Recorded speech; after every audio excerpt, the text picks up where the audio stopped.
Good morning. Morning. Morning. Welcome to the Tuesday, December 14th, 2021 regular meeting of the Board of County Commissioners of Calvert County. At this time, I'd ask Pastor Trevin, and I apologize in advance, Hoke Zima, to come forward from Calvert Grace Church, Owings, Maryland, for our invocation. I will then make the invocation. If everyone could please stand and bow their heads.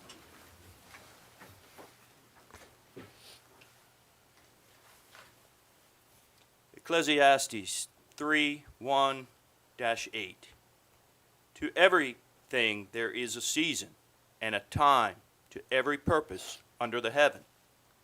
A time to be born and a time to die. A time to break down and a time to build up. A time to weep and a time to laugh. A time to mourn and a time to dance.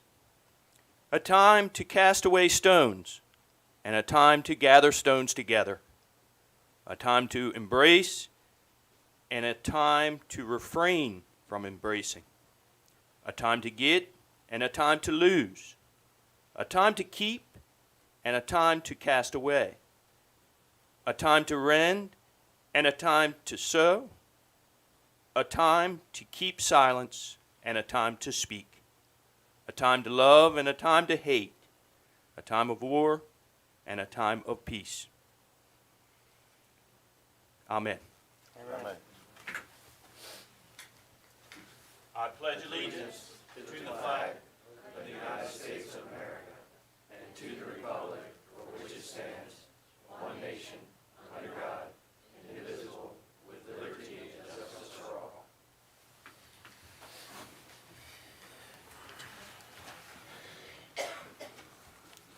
Could I next have an approval of the agenda?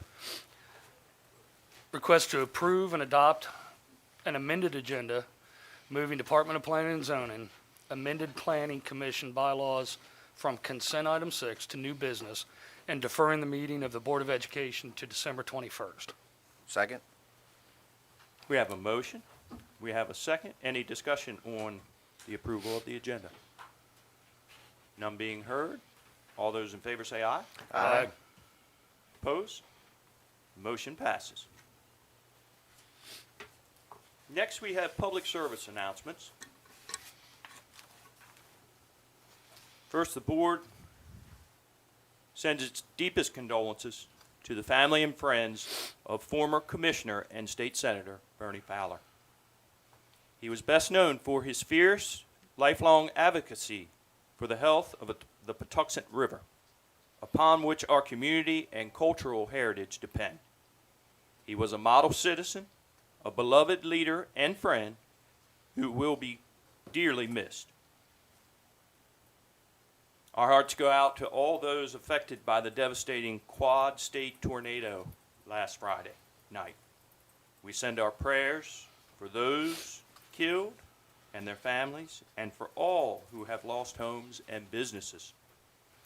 Our gratitude and prayers as well go out to the emergency response and rescue workers who are now doing the very difficult work of locating the missing, providing aid to the ailing, and working around the clock to help hundreds of communities who now begin the long process of cleanup and recovery. We also want to extend our condolences to Miss Annette Hutchins Wilfong, who was a lifelong resident, and she is the nephew of former Commissioner Tim Hutchins, or rather, Tim Hutchins is the nephew of her. She celebrated her 101st birthday this year in August. Annette was the second baby born in the first General Hospital in Calvert, where the Sheriff's Office is now located. She was an outstanding pioneer, citizen, who is part of our county's heritage. SRO Deputy Cam Parks' life-saving act We would like to recognize Sheriff's Deputy and School Resource Officer Cam Parks, who earlier this month saved the life of a student who was choking in the school cafeteria. Deputy Parks' actions represent the best of what our officers are trained to do. During a routine duty, he observed a child in distress, quickly identified what needed to be done, and acted immediately to perform the life-saving Heimlich maneuver. Thanks to Deputy Parks for his outstanding service to our community. We are incredibly grateful to have individuals like Deputy Parks watching over our children every day. Kelly? Yes, and we'd also like to extend our congratulations to the Northern High School football team on capturing the 3A state championship. They played a great game against an undefeated team, and we are incredibly proud. Thank you, Commissioner. Thank you. Next, we have proclamations. Our first proclamation is Designated Driver Campaign. And I believe Yes, Candace is going to come up.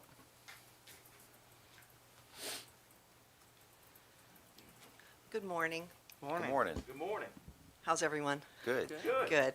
I'm Candace T. Agostino. I'm the coordinator of the Calvert Alliance Against Substance Abuse, and we're here this morning for two things: the proclamation designating December as Designated Driver Month, but also to honor our top law enforcement officers for their DUI arrests for this year. So if you don't mind, I'd like to do the awards first and then the proclamation, if that's okay. That'd be That great. work? Perfect. Today, we're going to honor 11 officers who had the most TUI arrests for 2021.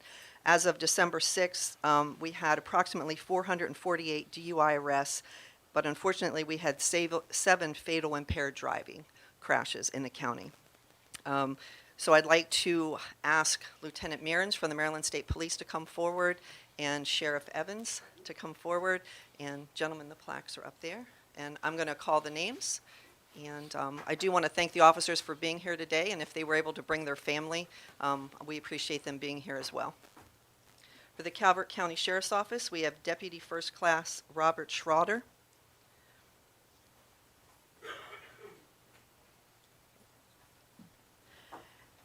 Deputy First Class William Freeland.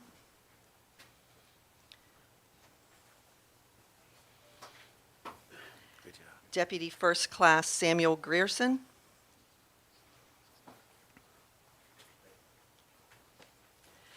Deputy First Class Herschel Wilder. Deputy Adam Diamond, so from the Calvert County Sheriff's Office.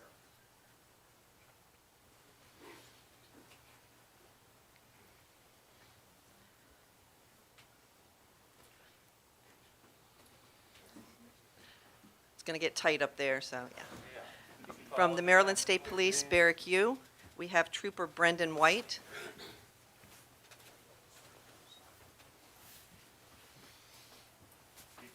I hear footsteps. Trooper Matthew Mormon.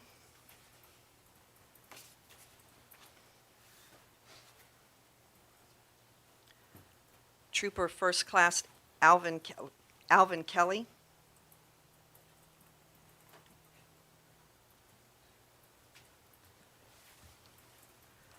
Trooper First Class Andrew Smith.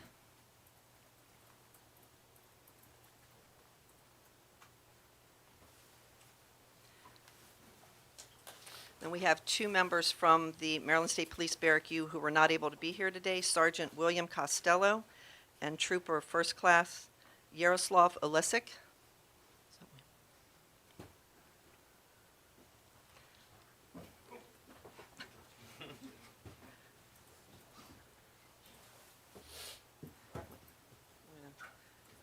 I think that's everyone. I would like to I have 2 board members here today. Joanne Tyrell and Bonnie Dreyer. If you don't mind, I'd like for those ladies to step forward and be part of the photograph as well.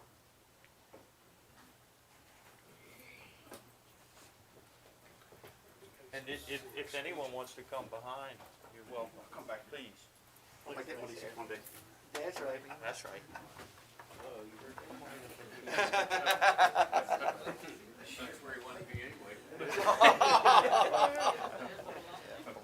I understand the state's attorney is in the room also, if Mr. Harvey would like to come forward also. Please as, step forward, Harvey. Now, we have cameras, I'm not sure they're wide enough angled, but, okay. More scooching. I'll read it first. So I'd like to thank you guys for all that you do. All four of my kids are now on the road, and this is me and my wife's biggest fear of something happening. So getting these drunk drivers off the road is huge for saving everybody in Calvert County. We can't thank you enough for what you do. And thanks to Bob Harvey and the state's attorney's office for what they do. It's a collaborative effort all the way around, so we really appreciate it. So I'm going to read the proclamation here. The Calvert Alliance Against Substance Abuse is sponsoring a countywide impaired driving prevention campaign from December 1st, 2021 through January 2nd, 2022. Whereas the loss of life due to impaired driving is completely preventable, and the Designated Driver Campaign provides a unique opportunity for Calvert County residents, clubs, bars, and civic service organizations to join forces with the Calvert Alliance Against Substance Abuse, Inc., local law enforcement, and Calvert County residents in promoting cooperative impaired driving prevention efforts. And whereas it is essential that all Calvert County citizens be aware of the importance of having a celebration plan in place, such as a designated driver plan, and understand that their participation can have an impact on reducing impaired driving crashes in Calvert County. Now, therefore, be it proclaimed by the Board of County Commissioners of Calvert County that all area restaurants, clubs, bars, civic service organizations, and citizens of Calvert County join the Calvert Alliance Against Substance Abuse in Calvert County Sheriff's Office and Maryland State Police Barrack U in supporting the Designated Driver Campaign from December 1st, 2021 through January 2nd, 2022. Be it further proclaimed that all Calvert County citizens are urged to choose a designated driver for any upcoming holiday party they may attend and not provide alcohol to those under the age of 21, given under our hands and seals this 14th day of December 2021. So I'll have you hold that.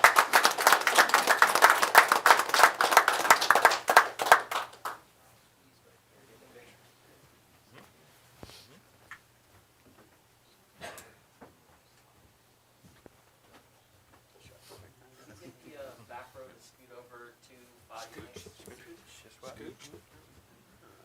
I'm not gonna get too close. Alright. Kelly, find your hole. One, two. Oh, man, I didn't smile. Make sure everybody's smiling. Any more photos? Yeah, we're good? I think we're good. Thank you. Congratulations, guys. Thank you. Thank you. Thank you, sir. Thank you, sir. Good to see you, sir. Yes, thank you. Thank you, sir. Appreciate it. Young man.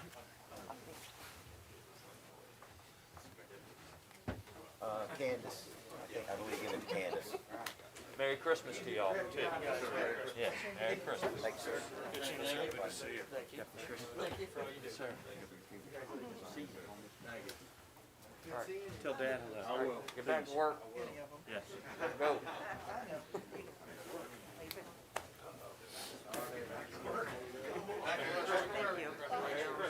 Thank you. Oh, somebody has lunch downstairs. All right, stay safe. Thank you. Thank you. Oh. Okay. I don't know, he requested to HR or something. Thank you.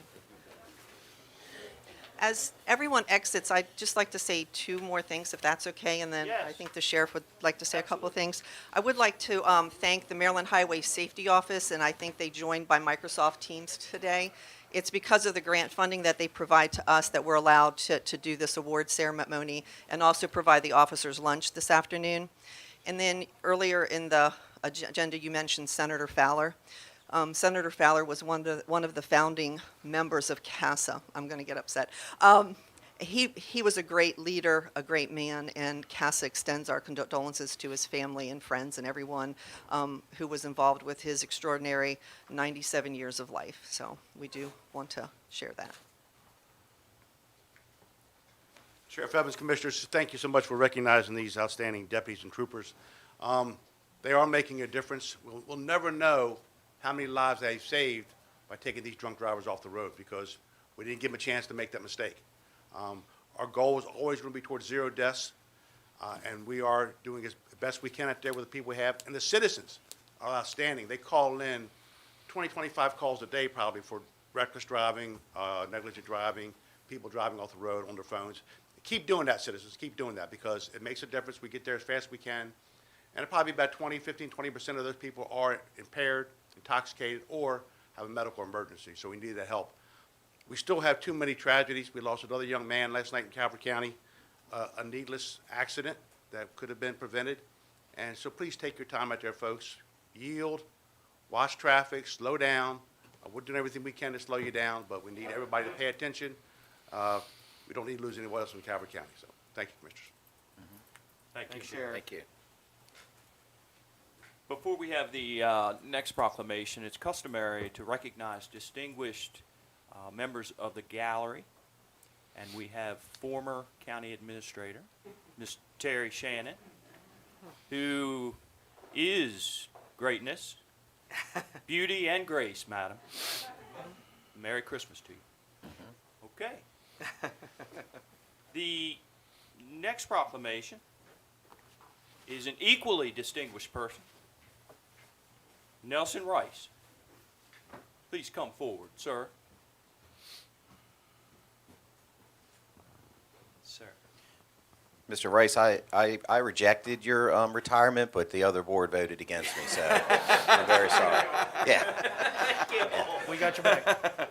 It's always been an honor to work with you. I did the tree contract for 10 years with the county and watched how hard this man and all these public works people work out there doing the same kind of work that I do. So we have a very mutual respect amongst each other. So I'm going to hate to see you go, but very thankful that you don't have to put up with Mr. Harley anymore. That's going to be really nice. All right, so I'm going to read this. Whereas Nelson Rice, Highway Equipment Operator 2 with the Highway Maintenance Division, is retiring on December 17, 2021, after dedicating 36 years of faithful and loyal service to the citizens of Calvert County and the state of Maryland. And whereas Nelson's admirable career began on July 22, 1985, as a laborer for the Highway Maintenance Division. He was promoted to Highway Maintenance Worker on July 10, 1995, Highway Labor Operator on October 25, 1999, and then Highway Equipment Operator 2 on July 10, 2017. Whereas Nelson's commendable and distinguished service has been demonstrated with a spirit of pride and commitment throughout his career. Nelson was known by citizens for going above and beyond during snowstorms to make sure their roads and driveways were plowed and salted. Nelson always kept a positive attitude and was willing to lend a helping hand to any of his co-workers. And whereas Nelson's long tenure and joyful personality were such a huge asset, he will take a piece of highway maintenance with him when he retires. And whereas the Board of County Commissioners of Calvert County present this proclamation as a tribute to Nelson's outstanding accomplishments, thereby recognizing this amazing man who strives to improve the quality of life for all of Calvert County citizens. Now, therefore, be it proclaimed by the Board of County Commissioners of Calvert County that the appreciation of all Calvert County citizens is hereby extended to Nelson Rice on his retirement after 36 years of reliable and commendable public service. Be it further proclaimed that the Board of County Commissioners of Calvert County joins with the community, his co-workers, family, and friends in conveying best wishes for a long, healthy, and happy retirement with continued success in all his future endeavors. Given under our hands and seal this 14th day of December 2021.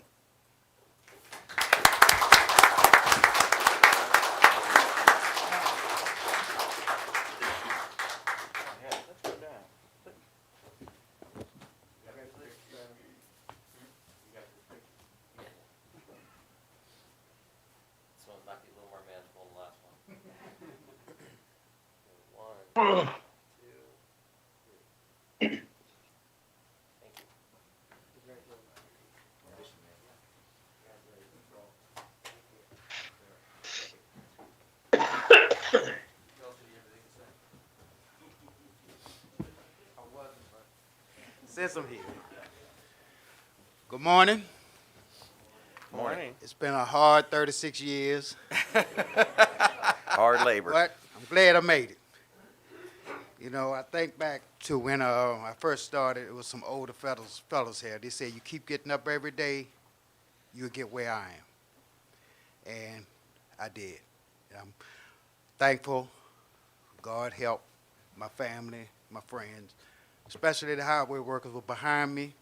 My family was behind me. I want my wife, my sister-in-law, and my adopted sister to stand, please.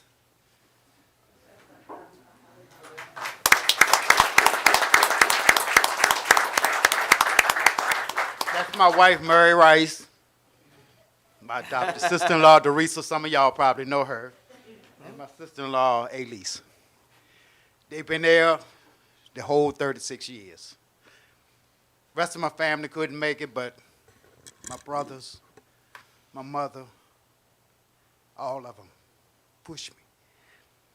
And like I say, I'm thankful that the county gave me an opportunity, especially Mr. Young and Mr. Joe Almond for hiring me and giving me an opportunity to work for the county and the citizens of Calvert County. And I thank y'all. Good luck. If you need me, call me. Especially you, Mr. Willis. Hey, Nelson, if I may, Mark Wells County Administrator, the one thing I want to point out about Nelson is I don't know that we had a harder worker at Highway than Nelson, but what many may not know about Nelson, unless you do some grocery shopping in Prince Frederick, is the man, I think, literally worked 2 full-time jobs forever. And he never missed a minute at Highway because someone was a stickler for that. But just one of the hardest working people I've ever met. So we're going to fill that position because the wagon doesn't stop. But at the same time, I don't know how we'll do that, Nelson. You've been awesome to us. Thank you.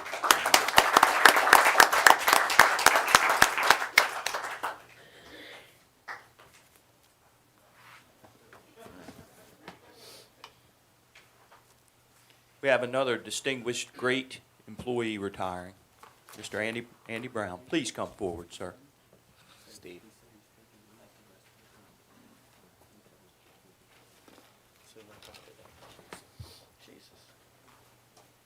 Whereas Andrew Andy Brown, naturalist for the Department of Parks and Recreation, is retiring on December 19, 2021, after dedicating 34 years of faithful and loyal service to the citizens of Calvert County and the state of Maryland. And whereas Andy is being recognized as a preeminent naturalist who is well respected and highly regarded for the depth and breadth of his knowledge of the natural world. And of course, I have loved ones that have called for said breadth knowledge.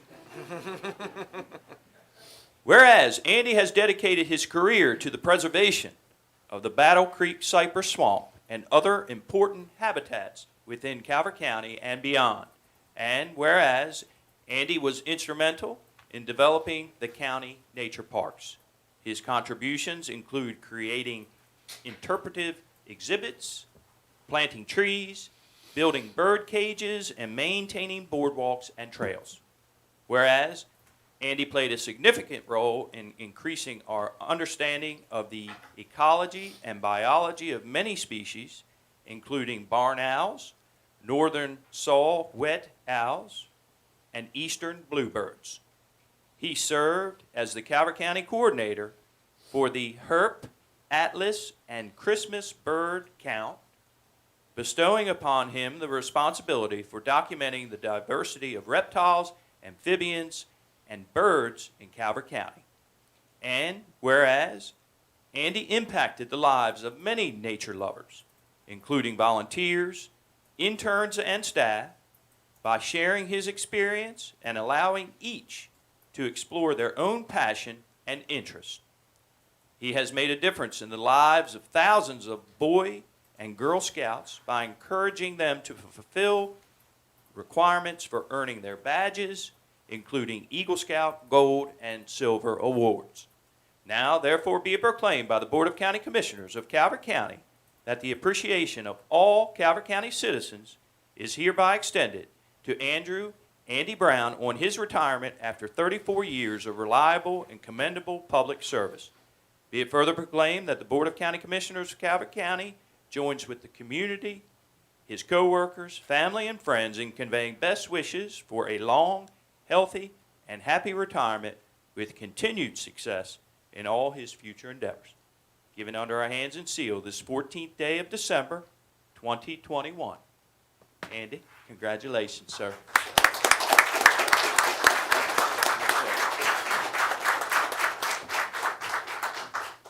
May we get a photograph, sir? And do you have any anyone in the audience you want to join in said? My father in the back row. All right. Mr. Jack, you want to come forward? And you know, I did not realize that Mr. Jack was your father. And Mr. Jack, Can you deny it? We have to change the lighting. You know? Jack told me he kept all the good looks to himself. that's wonderful. Hey, Mr. Jack. y'all scoot this way slightly. Perfect.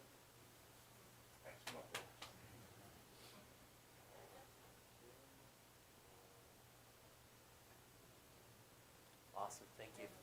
Congratulations again. Congratulations again. All right. Before you head Yes, please. down the row, so I'm Karen Molinas, the Division Chief for Natural Resources. I've been Andy's supervisor since 2012, but I think I've known you probably since the late 80s, early 90s as fellow naturalists in the Southern Maryland region, and it's just been a pleasure to be sort of a partner in all this natural history exploration. I think that you've challenged me to be a better naturalist over time. I know that the impact you've made on the citizens' lives is just, you're not able to really document that. But I think that it's going to be a very challenging to replace you.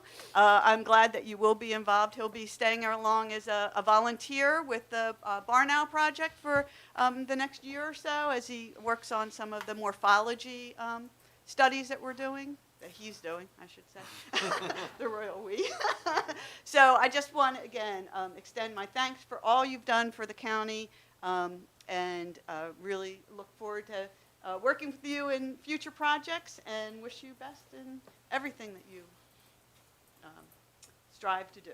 So, and I think Shannon will. Of course.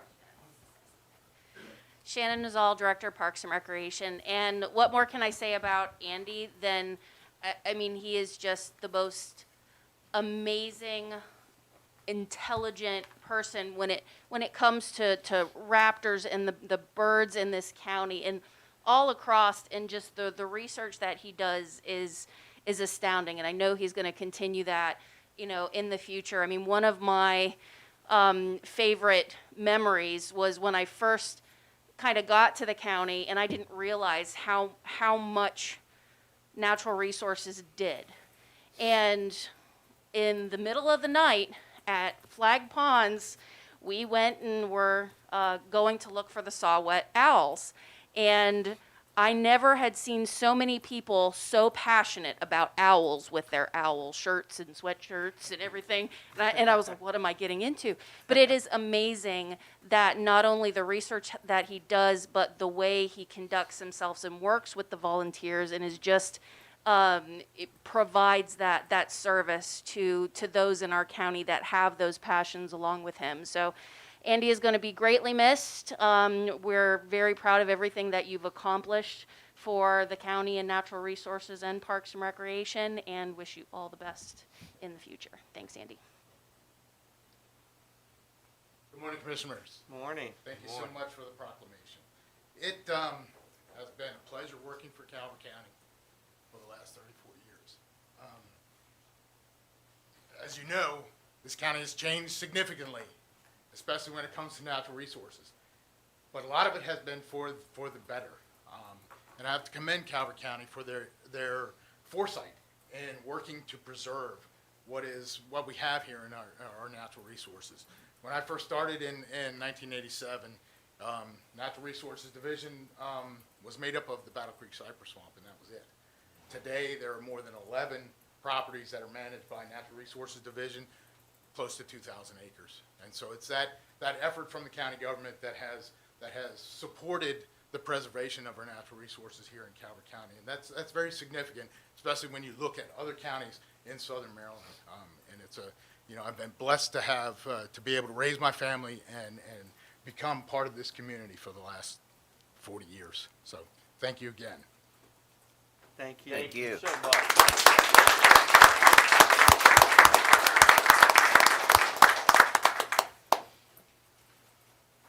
Our next proclamation is to Michael Thomas and his retirement.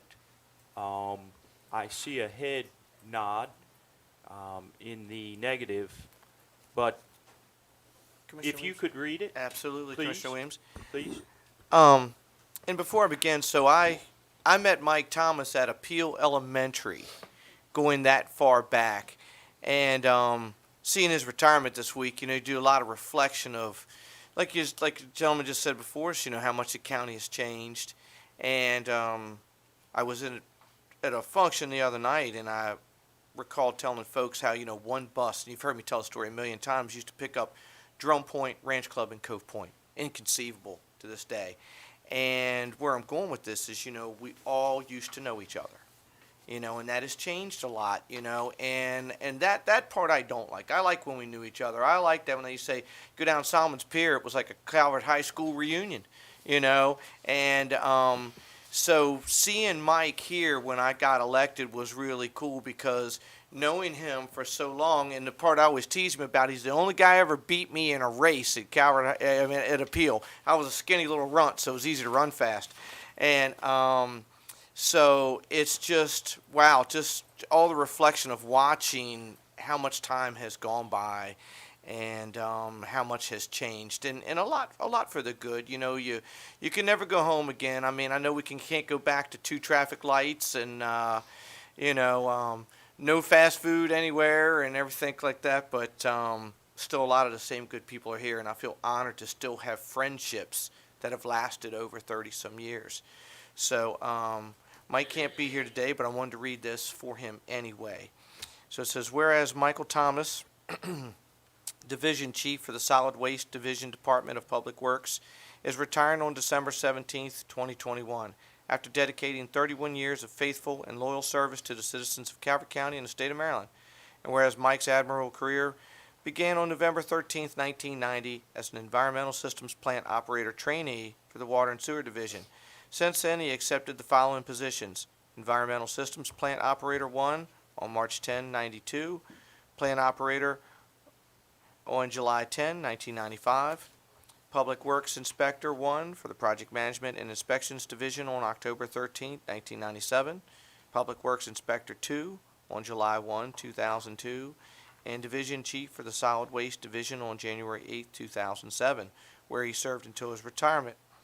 Mike has provided reliable service during his career, thereby gaining tremendous respect, trust, and admiration from Calvert County citizens and fellow constituents who've had the pleasure to work for him.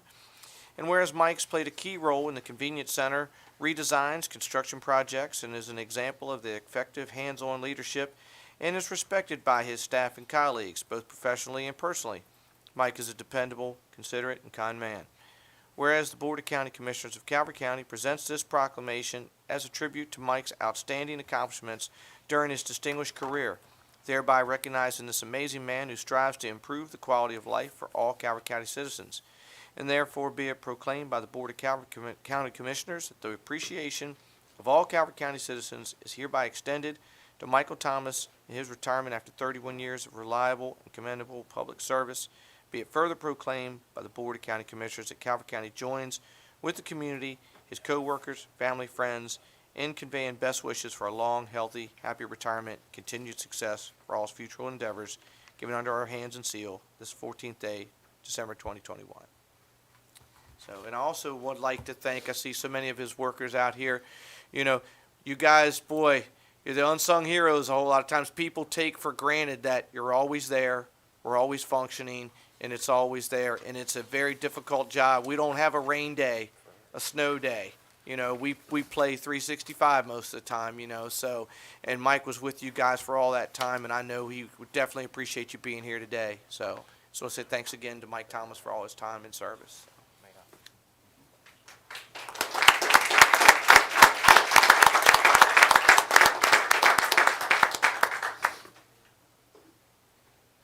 Thank you, Commissioner Hart. Next order of business is appointments. The first appointment we have is to the Employee Recognition Committee. And Deputy County Administrator, if you'll please take over. I shall do that, Commissioner Weems. Thank you. The first appointment you have this morning is for the ERC, the Employee Recognition Committee, and staff is requesting that the board appoint Robert Denton. And after this appointment this morning, you'll have 4 vacancies that we'll need to fill. So moved. Second. We have a motion. We have a second. Any discussion on this appointment? None being heard.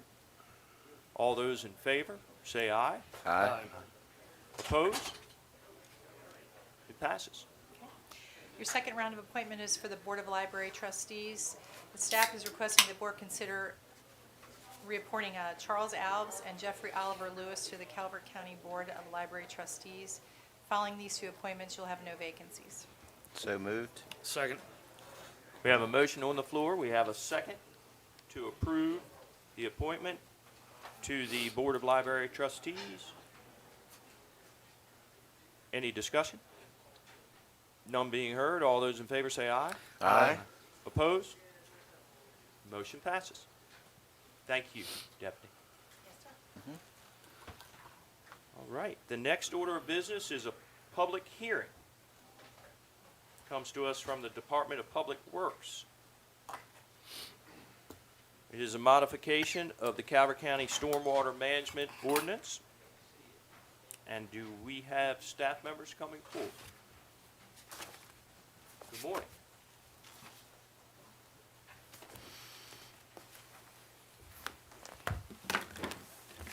And Director, Good morning, Commissioners. Morning. Good morning. Kerry Dahl, Public Works.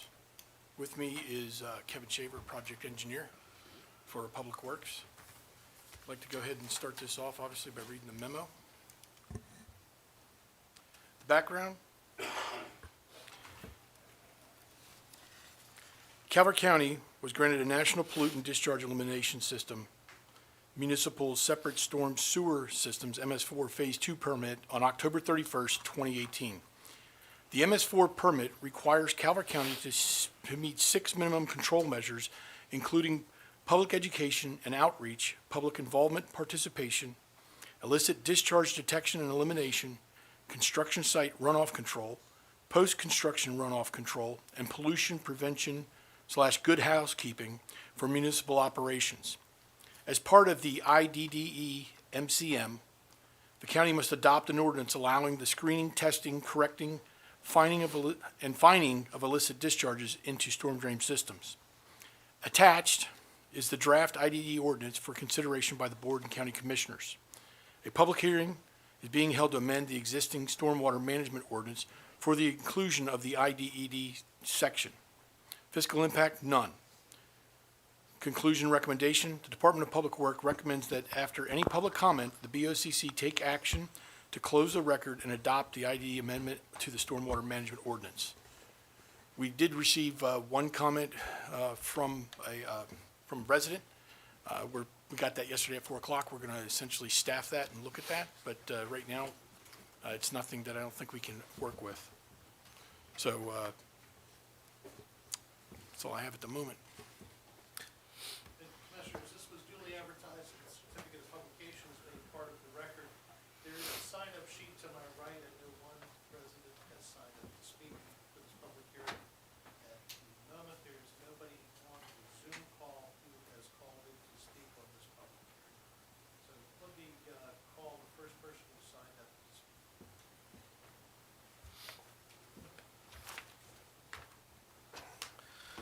Bob Estes has spoken, has cited to speak. Bob, if you wouldn't mind coming, please identify yourself for the board listeners at home, and identify whether you're speaking as an individual or as the designated representative.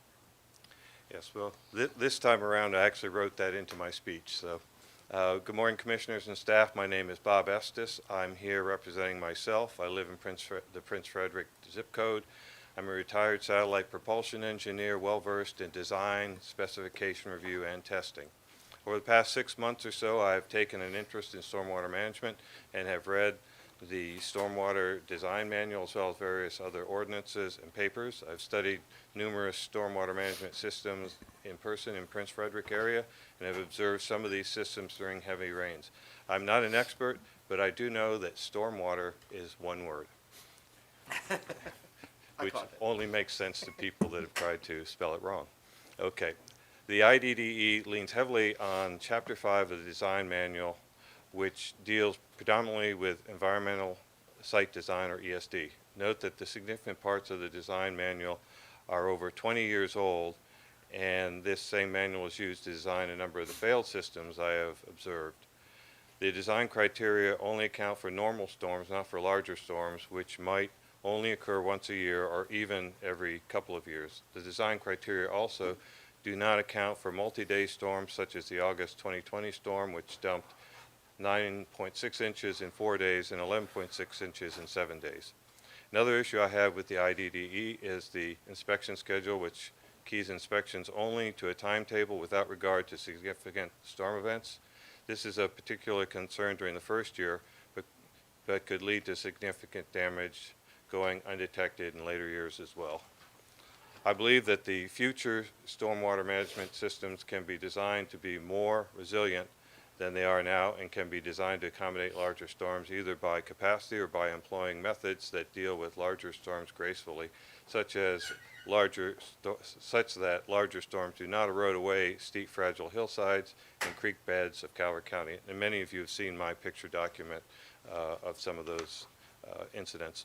My written comments contain much more detail than I can go into now, including doubts about the potential for misuse of waivers and variances and poor definition of terms such as maximum extent practicable. I know that the IDDE is running a bit behind the schedule set by MDE.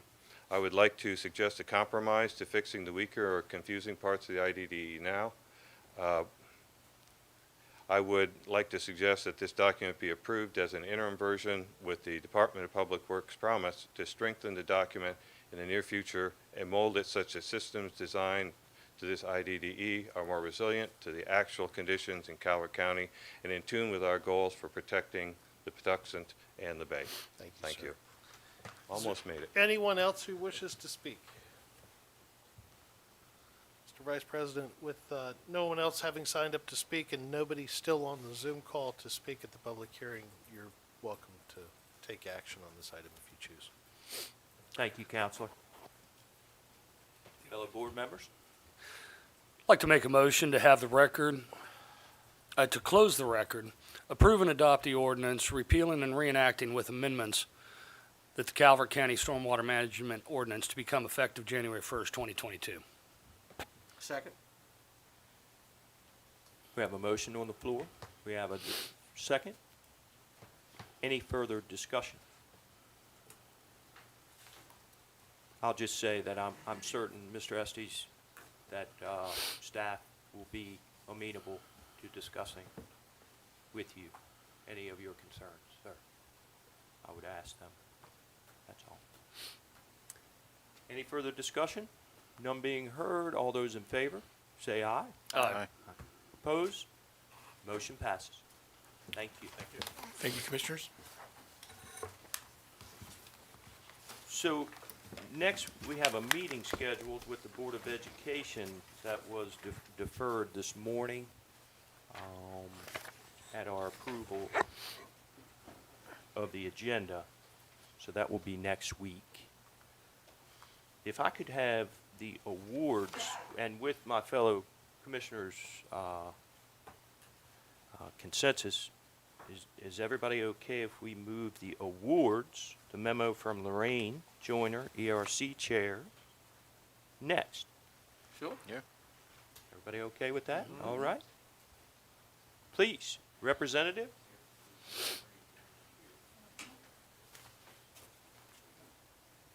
Cannot hear you. This for Employee of the Month?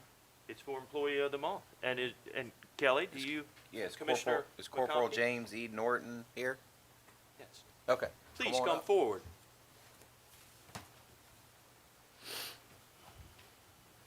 Good seeing you, sir. Good seeing you, sir. Yes, I know, right? Merry Christmas. Here to present you with this certificate of appreciation here.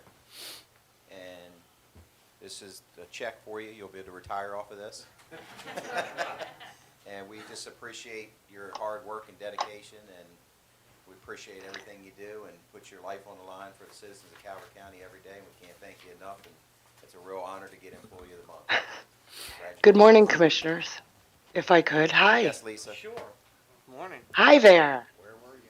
I'm sorry about that. I lost my voice, but I will try and present this if I could.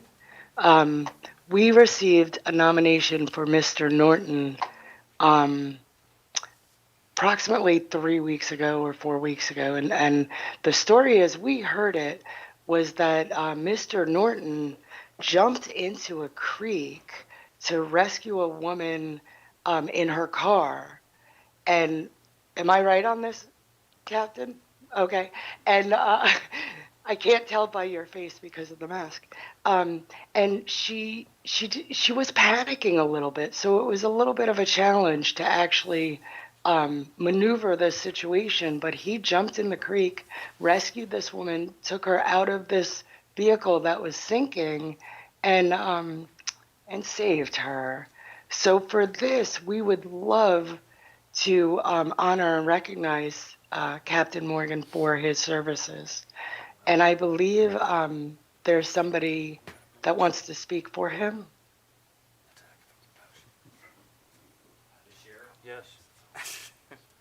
Sheriff's coming forward, I believe. you. Captain is now in order, yes. Well, I Corporal, can't make that happen. apologize. But no, we, obviously, it speaks for itself. You go through all this training to prepare yourself for all kind of things that could happen in police work.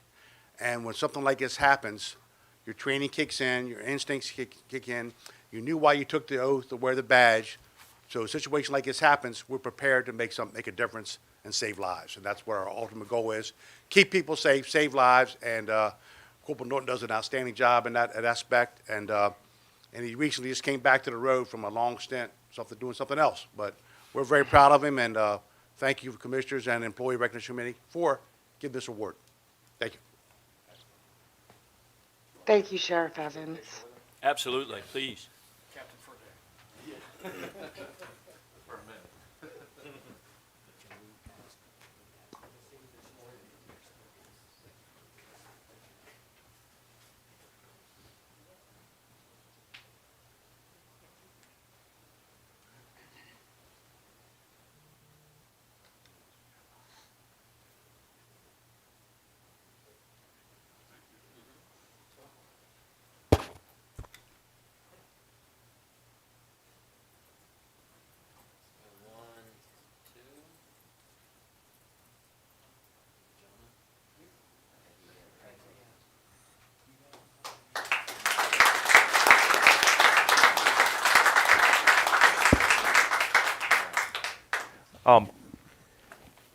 Corporal Norton, I just asked if you had any family or friends here that would like to be recognized, sir.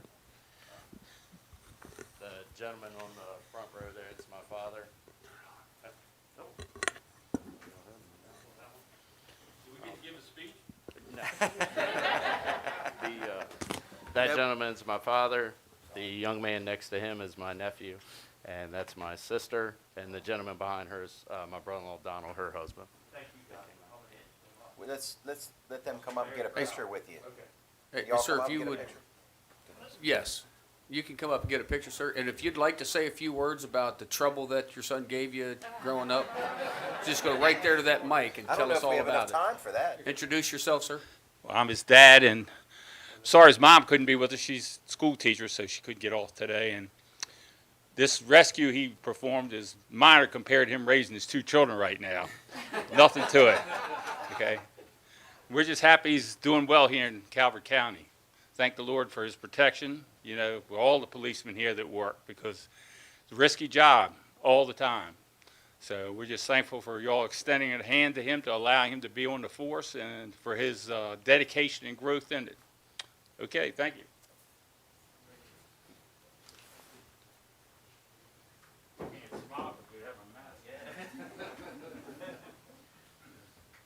try to scoot to the side a little. Scooch. Go.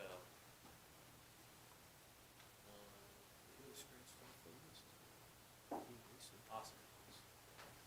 Thank you.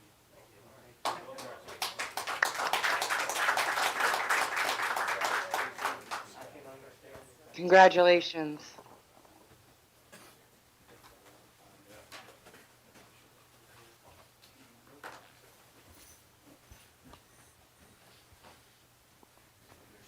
Thank you, Commissioners. I believe we have the Pride and Quality Award next. Yes, ma'am, please. Okay, I will properly say, my name is Lisa Ptolemy. I am the Vice Chair of the Employee Recognition Committee, and it is my privilege to introduce the Pride and Quality Award winner for today.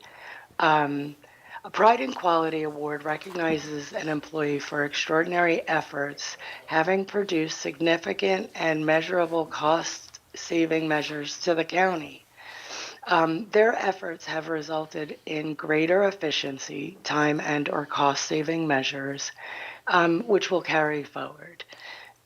Their job performance has resulted in a major positive public relations impact for the county. Anyone can nominate a coworker for this award. You simply have to have it signed by the employee supervisor and a department head. Of course, you could check out the ERC website for more information. But today, we are here to celebrate Mr. Thomas Moore. So I'm going to clap for him. Mr. Moore played a vital part in the design, construction, and completion of the Ward Farm Roundabout. He met with contractors, scheduled construction, inspected contractor performance, and coordinated with utility companies to ensure the project ran smoothly. His on-site presence saved approximately $100,000 in redesign and/or change orders. His knowledge and experience, responsive decision-making, and ability to adapt to change promptly all contributed to the success of this project. His dedication to the project was commendable and evident to everyone involved. The ERC is delighted to be a part of this recognition. Thank you, Thomas, Thank you, Thomas, for all your efforts and for putting all your heart and soul in the work that you do for Calvert County. We really appreciate it, and you help make Calvert County one of the greatest places to live and work every day.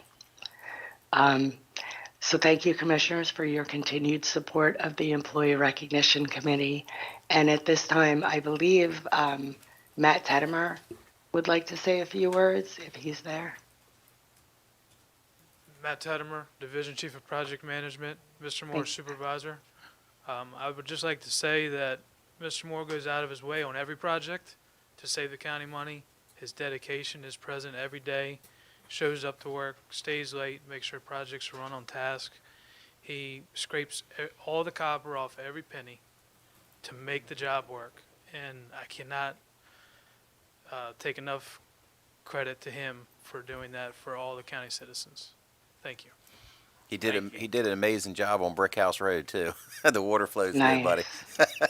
And if I could, this is Shannon Nazal, Director of Parks and Recreation. So, Thomas, just on behalf of Parks and Recreation, Thank you for helping us get our park open. So we're really excited. The time spent and the funds saved for the roundabout is really helpful in providing this this amenity to the citizens. So great job. Thank you very much on behalf of Parks and Rec. Thanks. Yep. Thank you, Shannon. Very kind. Is there anybody else who'd like to speak? Thomas, I do know that Sharon Strand, Director of Finance and Budget, has a few openings. Has he got a Thomas, CPA license? Sorry. Go ahead. Yeah, right. Anybody else? So Thomas, before I give you this, we get the credit when you guys do stuff like that, saving us money. You're like, where'd you find money for this? Where'd you find money for that? There's no magic hat back there. It's what staff does every single day. And nobody, really knows so much of that. I mean, it's not us. It really is. I remember when I first got elected the first time, this guy came to me, he goes, "You don't really think you're going to go up there and make decisions, do you?" I was like, "What do you mean?" He goes, "Staff runs that show." And I was kind of offended because, you're thinking, well, what do you mean? But it's true. It really is. And I've said, and a lot of you that have had these discussions with me, we're not up here 5 days a week. We don't know it like you know it. We can't, and that's why you guys are there. And when you do it well and successful, this is what happens. And because you guys do it so well on a continual basis, every single day, we're able to live like, Matt said you'll scrape every copper off that penny. Well, it's essential. Everybody sees how much stuff keeps going up and how harder it gets and how harder it gets. So we really can't thank you enough, and all the staff and everything that goes into it, and why we have such a nice county. So I have this plaque for you, and as Commissioner Nutter always said, the most important thing is the check. So I want to thank you very much for all that you do and everything.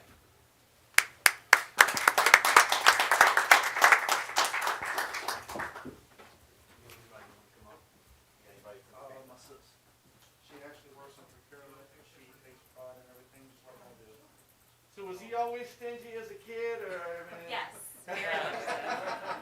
So you procure it and he spends it. Pretty much. Slightly this way, everybody. Okay. Go right here. 1, 2. Perfect. Thank you. Thank you. Thanks again. Thank you. Thanks again. All right. Thanks for keeping it. Appreciate it. Thank you, Mr. Moore. Thank you, commissioners.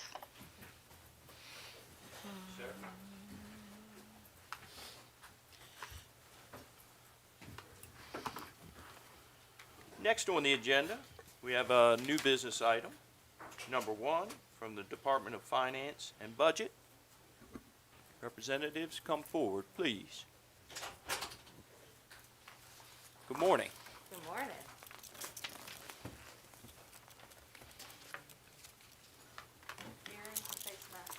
I know. You and come to our glasses, meetings too. every week now. Yes. Yeah, it's nice. Always good to see you. And if you'll please introduce yourselves. Beth Richmond, Deputy Director of Budget. And I'm Edie Hutchins. I'm the Chief Financial Officer for Calvert County Public Schools. Welcome. Good morning. Welcome. Good morning. So I will read the background, the fiscal impact, and the conclusion recommendation, and then turn it over to Edie for discussion.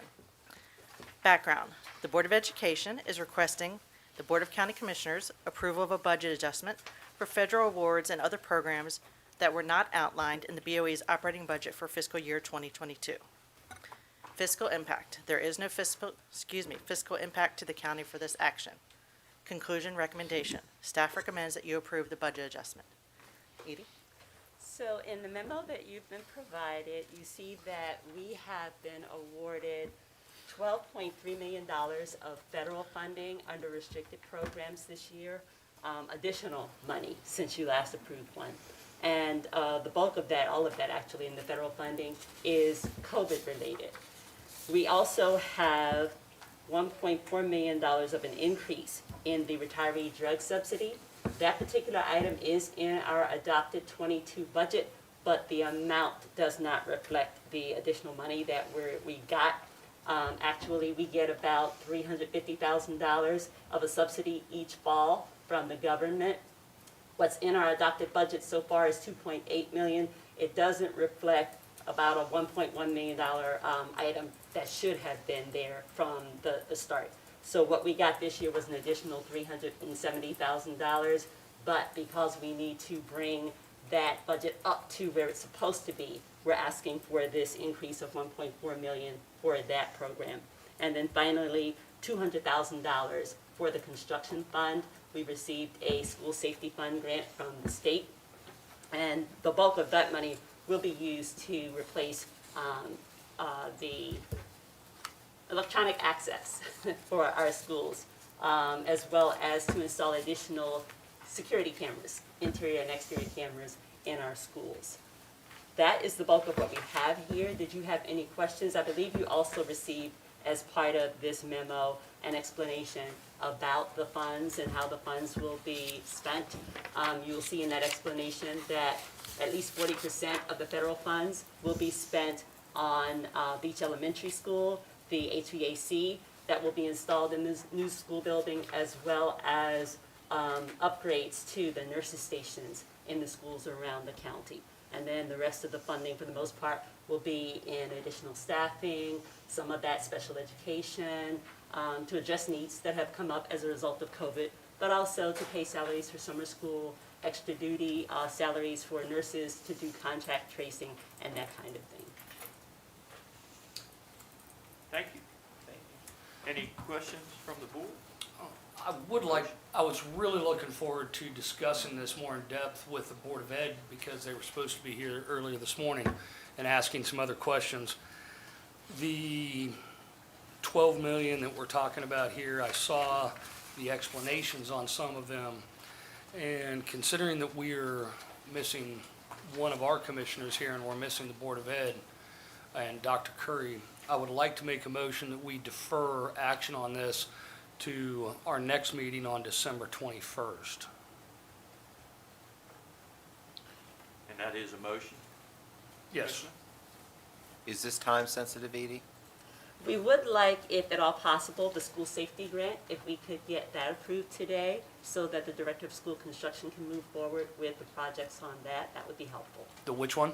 The school safety grant, the $200,000 under construction. And there's projects being held up on that? due to Yes. that? John, can we pick it apart like that?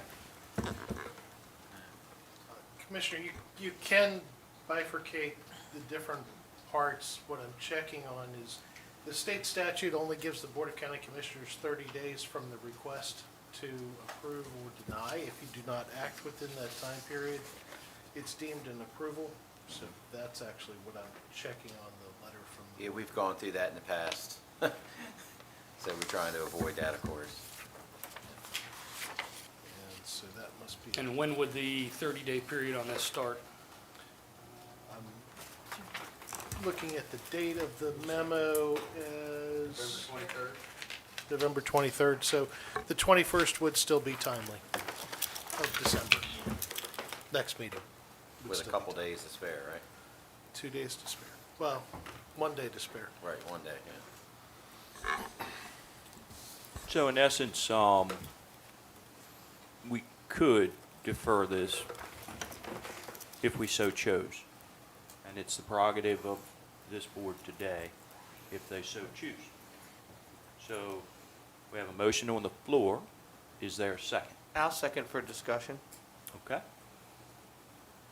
Sir? So, because Mr. Gadway, you want to defer everything except the, what was the The one? $200,000 for the school safety grant.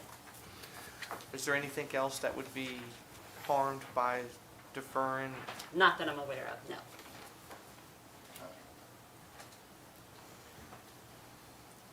I don't have a problem with that. I'd be willing to approve that one line item and defer the remainder. Very good. Would that be an amendment to said motion, or would you prefer Would I Counselor? need to, are you able to make an amendment after the motion has been seconded? Yes, you may. All right, I will make that amendment that we defer the rest of the discussion with the exception of the 200,000 for security, I believe you said? Yes, the school safety grant, correct. The school safety grant for security. Allow that to be processed and defer the remaining items till our meeting, our next meeting on December 21st. Second? Okay, we have a motion on the floor. We have a second. Any further discussion? I would be, I don't want to hold them up from doing what they're doing. I don't know that we are holding anything up. We granted the approval for the one item that would be held up. We're just waiting for further clarification on some of these items. No, and we can be fluid, in my opinion. So, in essence, I'll call for the vote. All those in favor, say aye. Aye. Aye. Opposed? Opposed. 3-1 vote. See you Thank next you. week. Thank you. Edie. See, Edie, we just want you to just keep coming back. It's always good to see you, John. Yes, indeed. Tell everybody I said love. Thank you very much. All right. Next, we have new business item number 2 from the Department of Public Safety. And it's the 2021 Hazard Mitigation Property Acquisitions. And Miss Jackie. Good morning, Commissioners. Jackie Vaughn, Director of Public Safety. Good morning, Kara Buckmaster, Emergency Management Specialist. Good morning. Good morning. Good seeing you. All right, so I will start with reading the memorandum. Background, the homeowners of the below listed properties have applied to the FEMA Hazard Mitigation Grant Program for property acquisition. These properties fit all of the requirements for the grant program and are strong candidates for the FEMA Acquisition Demolition Program due to repetitive hazards and threats at the properties. There are 2 properties in Lusby, 1 property in Port Republic, and 1 property in Prince Frederick. 3 of those properties are cliff houses. 1 is due to repetitive flooding. Discussion. As part of the FEMA application process for the acquisition program, the local political jurisdiction agrees to accept the responsibility to perform routine maintenance of the properties. This routine maintenance includes keeping the vacant land clear of debris, garbage, and any vermin once the building has been demolished and the property has been stabilized and returned to a natural, unimproved state. Once the acquisition process has been completed and all project requirements are met and closed, the property may be titled back to the homeowners association if one exists for the property. This occurs with a stipulation the land is to remain undeveloped in perpetuity. This then relieves the county of the maintenance requirements. These properties are located within eligible HOAs. Fiscal impact. Fiscal impact to the county will be minimal, if any, depending on when the project is and transfer of the property to the association is completed. There is no fiscal impact to the county for the acquisition of the properties. This cost is borne entirely by FEMA and the homeowners. Conclusion, recommendation. Staff is requesting the board to approve and authorize the president of the board to sign the maintenance agreement on behalf of the Board of County Commissioners. Thank you very much, Ms. Buckmaster. Do I have a motion? Yes, sir. I make a motion that we authorize the board president to sign the maintenance agreement. Second? We have a motion on the floor. We have a second. Any discussion? Does that need to be the board vice president or president or whichever is in attendance? Right now, Steve's president. Yes, sir. Okay, thank you. All those in favor? Oh, please tell your family members Merry Christmas, too. I will tell my grandfather Merry Christmas. Do you want that in the motion, Steve? No, that was just part of discussion. All those in favor say aye. Aye. Opposed? 4-0. Thank you very much. Thank you, ladies. Commissioners. Thank you. Okay, and the next item is the Department of Planning and Zoning. And it's amended Planning Commission bylaws. Mr. Paul? It is yours, sir. Good morning, Commissioners. My name is Paul Conover, Planning Commission Administrator. The item before you is the amended Planning Commission bylaws for review and action. Just a little bit of a background. Once a year, the Planning Commission reviews their operational documents, which are the bylaws and rules of procedure, and adjusts them as needed. During the 2021 annual meeting, staff indicated a need for both the aforementioned documents to be updated and amended. The Planning Commission bylaws were last amended in 2018, while the rules of procedure were last amended in 2014 and affirmed in 2015. While amendments of the Planning Commission's rules of procedure do not require Board of Commissioner approval, amendments to the Planning Commission's bylaws do. Beginning in early 2021, the Planning Commission held several public meetings where updates to the bylaws were discussed. Upon consensus of the Planning Commission relative to the proposed amendments to their bylaws, staff began the required 30-day public notice process containing a fair summary of the proposed amendments. And on October 15th, 2021, said notice appeared in the newspaper, and on November 17th, 2021, during the regularly scheduled meeting, the Planning Commission approved the amended bylaws. The bylaws herein attached are now presented to the BOCC for consideration. Staff recommends that the Board of County Commissioners considers and approves the amended Planning Commission bylaws as attached. One item of note that you may have noticed on the red line version under item J on page 3 is that there is a statement of the quorum a statement that was removed that a quorum will be required for the Planning Commission to hold an official meeting and to take action on any matter. And then there's a second sentence that's also included. You'll notice that we took out that first sentence that I just read and kept the second sentence. The reason that we took that sentence out, and I'll give you a little bit of a background, is in the current quorum article, the word present appears and has a tendency to conflict with our addition of the new Planning Commission formats of hybrid meetings. As present can traditionally mean that you have to be physically present, we changed the language to read in attendance. And we felt, when I say we, I'm sorry, it's our John Mattingly, felt that quorum was sufficiently explained within Robert's Rules of Orders, which the Planning Commission follows, and we wished to avoid any conflicts or challenges, so the language was cleaned to allow for a larger scope of attendance opportunities to meet a quorum, which is essentially an assembly of such a number that must be present in order for that business to legally transact. So we took that one sentence out, but it is still contained in the meaning of the word quorum. Thank you. You're welcome. Thank you for the explanation on that, because when I read that the other night, it gave me pause, especially in conjunction with item L, which was removed, which was a majority of those present and voting shall be required to pass any motion.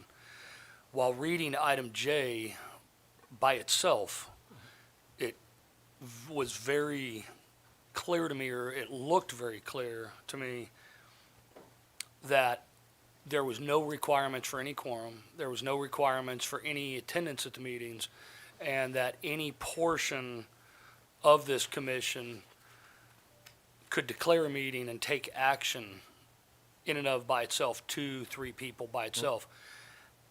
Can you help me understand throughout the rest of the amendments where that protection would still stay, if there is, that would ensure that the majority or a quorum is present, either present electronically or in person, that would allow action to take place? Sure. Absolutely, Commissioner. On page 2 of 5, this is the red line document, under proposed Article 3, which used to be Article 4, under the quorum section.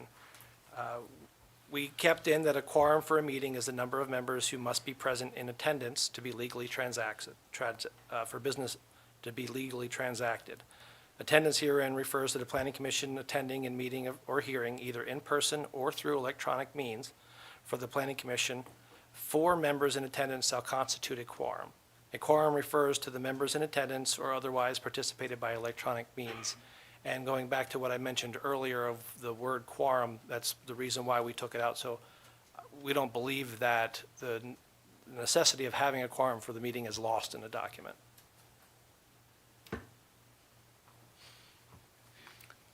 So under Article 3, from what I hear you explaining, under Article 3, there cannot be a meeting without a quorum. Yes. That's the answer. Yes. Okay. And J requires it be at a meeting or hearing, and Article 3 says that there can't be a meeting without a quorum. Correct. So we're just taking out the redundancy, essentially. Thank you for the explanation. You're welcome, sir. Trying to read through different parts as a layperson, you see something and it's hard to see around the corner. Yep, no, I understand and appreciate the questions. All right, thank you. You're welcome. Thank you, Mr. Conover. You're welcome, Commissioners. So before I entertain a motion, I just want to recognize Planning Commission Chair Steve Jones is in the back. Thank you for coming, sir. And there's no other members, correct, that I see? Okay. So, gentlemen? Mr. President, I make a motion to approve the amended rules of procedure, Calvert County. Am I reading the wrong thing here? Yep. Amended rules procedure, Calvert County. Is this the Board of Appeals? Number 3, new business. Okay. I make a motion to approve. How's sir. that? How's that? That's great. Second. We have a motion on the floor. We have a second. Any further discussion? I'm reading the wrong one, I think. I don't even have it. John, you're the county attorney. You're good with all this? Yes, sir. Okay, thank you. All right. Any further discussion? None being heard, all those in favor, say aye. Aye. Opposed? Thank you so much. Mr. Thank you, Conover. Commissioners. Have a good day. Yes, sir. Thank you. Thank you. Thank you. Okay, the next order of business, I believe, is old business. And it comes to us from the Office of County Attorney, presentation of legislative requests. Thank you, Commissioners. Yes, sir. That's in there. John Norris, County Attorney. We're going to go through the 7 requests for legislation that we've received. A little bit of background for the public. Excuse me. Formerly referred to as the County Justices, the Maryland Constitution of 1851 created the Office of County Commissioners. Until the Maryland Constitution of 1867, commissioners were simply administrative officers in charge of county finances and public roads. The Maryland Constitution of 1867 expanded the commissioners' power beyond administration of public finances by giving them limited local executive and legislative powers as granted by the state. Still, today, all the legislative and executive powers of a Board of County Commissioners comes from the state legislature. Consequently, Commissioner counties only have those powers specifically granted to them and those implicitly needed to exercise those powers. Because all local powers are derived from the state, the annual meeting with the General Assembly provides the only opportunity to seek authority to address new topics and issue public debt for counties like Calvert. Your departments, an individual commissioner, and the Compensation Review Board have submitted 7 requests for the board's consideration. Those that receive the support of the board, majority of the board, will be presented to the delegates and the senators representing the county. The request for bond authority is a placeholder until the board makes decisions regarding the fiscal year 2023 capital program and determines if any debt or refunding of debt is necessary to meet the community's needs. There will also be discussion regarding the state's redistricting plan when we do meet with the delegates and the senators. So if I could please ask, we're going to skip on to slide 3. So the purpose of this meeting is to present these items to the board and to get direction on which of those you'd like to have presented. The General Assembly is starting their session on January 12th, so we obviously need to have the meeting with the delegates and the senators before then. And we're working diligently to try and get those, that jello nailed to a tree. So the first request is authorizing an individual who's employed by a county or municipality in the state to perform marine contractor services. This came from the Department of Parks and Recreation. It was a 2020 bill that did make it from the committee to the floor, but did not get voted before COVID craziness happened, and was submitted again last session by Delegate Clark in 2021. It did not make it from committee, if I recall correctly. There was some opposition to the bill. It intends to allow county employees to do the same type of work with the same required approvals and not a higher level of approvals as state employees and federal employees can do today. That's working on boat ramps, working on boardwalks without having to go to the Board of Public Works. This has a financial impact to the county insofar as you are paying for marine contractors to come in and do work that your paid employees could be doing. So is there any questions on that? Would the board like to take a position on these individually, or would you like to wait till the end and we'll do a recap? Who in particular is sponsoring this? Do we have anybody? Delegate Clark sponsored it in the past, and it was requested by Parks and Recreation. Yeah, that would be a huge savings to the county. It would be, And, Yes. and get the work done quicker. yes, yes. So Counselor asked, would we like to wait until the end or go through each one? I am perfectly content to go Probably either each way. one. Do each one. Do each one That's as they fine. come. Okay? So Go ahead, Ask for John. consensus if there's support for this bill a third time. I'm good with it. Okay? Yes? Thank Good. you. The next item is a new item that came from the Department of Economic Development.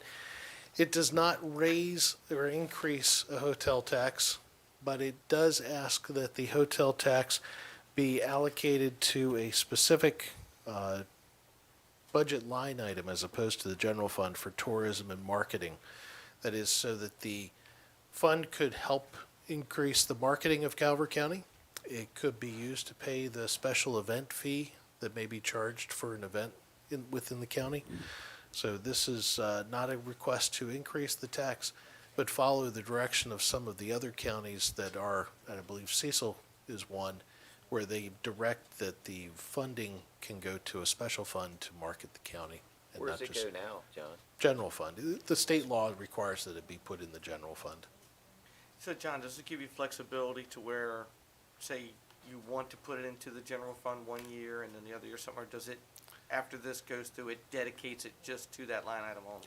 The way this is drafted, it would dedicate it specifically to a budget group that could be broadly interpreted for how you market the county, but it cannot go to the general fund. Right now, you have flexibility to do both, don't you?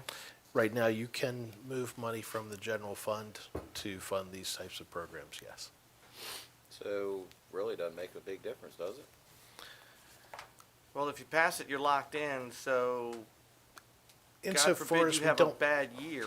yeah, we don't have a dedicated source to help people pay the special events fee. We don't have a dedicated fund to market the county outside of the county, to pay for the television commercials, to perform the videography that is not able to be done in-house.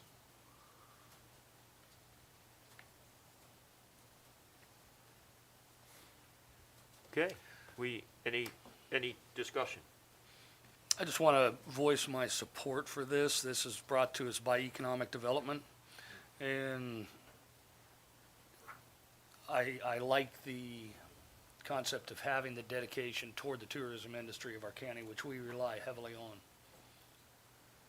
I'm good. So we have two in the affirmative. I'm in the affirmative as well on this one. You good? I'm fine, just clarifying Okay. what we were, yeah. Okay. Third request came from, I give credit to Finance and Budget, but I believe it came from the Commissioners' table that we look at how we create a local preference for Calvert County businesses. And we've butted our heads against this wall a number of times, how you define what a Calvert County business is. Is it who they employ? Is it where their office is? Is it where their main office is? Instead of asking the General Assembly to get into the minutia and tie the county into a specific direction, this is a request for authorization that you conduct a public hearing locally and create a local preference that is adjusted by the Board of County Commissioners as needed after public hearings, subsequent public hearings, so that as tweaks need to be made, you don't have to wait for the annual session to come around that runs from January to April. So this is authorizing legislation only, not defining what that local preference might look like. Have we ever tried to do this before and had any pushback at all, or? I don't recall that it's ever gone up to the General Assembly, or that it's been discussed more than in the context of how some county businesses might be harmed and I don't know whether there's anybody, I need a rearview mirror so I can see if there's anybody coming up to the microphone behind me that might offer some insight. But I know it has been debated a number of times locally. I don't know that it's ever gone up to the General Assembly, because there are places that have reciprocal preferences, like Calvert County, whereas if I'm a Calvert County business with a local preference and I go bid on a project in XYZ County that has reciprocal preference, I'm penalized by however much an outside company would be penalized in Calvert County. So John, what we've always, this is, boy, you fix it over here, you ruined it over there. This has been something that's been being tried for years. Will this give us the ability to actually go case by case? Because that's the problem. Whenever we're trying to fit that in that rate dynamics, you're affecting everything over there. Where sometimes there are individual cases that really should stay Calvert County, but we don't have the verbiage in there to allow us to do that. And will this give us that flexibility to do it like that? By itself, Mm-hmm. it will not, because it's not defining what it is to be a local preference. It gives you the ability to have that discussion locally as a Board of County Commissioners and decide how you want to try and address it. At that point, then will whatever study group or however consensus, is there an ability in that to be able to get it down to a case by case without still going to Annapolis? I mean, will this, if that passes, kind of lets us make it up as we go? Not necessarily case by case, but it'll allow you to do an analysis of the cases that are there and try and adopt an objective rule that has the outcomes that you expect. Because you brought it up, if the business is out of county, is it Calvert County? I mean, there's just so many variables every time. That's what gets lost in the mix. So if I can sum this up the way I interpret it, and if I can just get an understanding if I'm correct on it, without this, we can't do anything. With this, we would be able to have the authority and flexibility to make decisions at some point in the future if we so choose. Correct. So without this is nothing. With it, we may or may not do something in the future. Correct. Thank you. Yeah, and I'm with you with that, but also, does this go far enough to say that once we come up with our thing that we don't have to take that back to Annapolis too? Yes. Good. Okay. Correct. But you do have to hold a public hearing. Sure. I'm good. I'm in support. Okay. Thank you, Budget and Finance. Yes. As I said, I give them credit, but I believe I've heard this come from this dais. But request number 4 is the placeholder. This is asking for the authority to create debt, requesting the local bond authority. We don't know what that number might look like, but we do know that you have the debt service to the general fund revenue ratio of 9.5% as a cap. We also have the ratio of general fund debt to assessed value of total property of 1.8%, and you have other caps that limit your authority to borrow. We're going to leave request number 4 in just as a placeholder unless there's any objection today from the Board of. Any objections? None said. Thank you. Good. Fifth request came from the Departments of Technology Services and the Department of Finance and Budget. So we have a heading under the public local laws that allows the county to do multi-year contracts. And if you ask most people what do they think a multi-year contract might be, it's longer than 1 year. As drafted today, a multi-year contract is a 1-year contract with possible extensions. In some cases up to 19 years. This is a request that you actually have the authority to do a multi-year contract because we have software vendors, we have hardware vendors, there are other providers of services and goods, cell phones, that ask for a contract, and their standard form contract internationally is a 3 to 5 year contract. This requests that you be able to sign a up to 5 year contract and that it be renewable for up to 3 more times. So potentially it could be a 20-year term, but it's not a 20-year term all at once. It's an up to 5 year term all at once. You do your analysis at the end of that 5 years, towards the end of that 5 years, and decide if you want to renew it again. So this is a request to have the ability to do an actual multi-year contract. I'm in support. I'm good. Thank you. Request number 6. I don't know that I'm actually controlling this, so thank you, Daryl. There is a bill that has been, I believe it was just introduced last session by both Senator Bailey and Delegate Clark.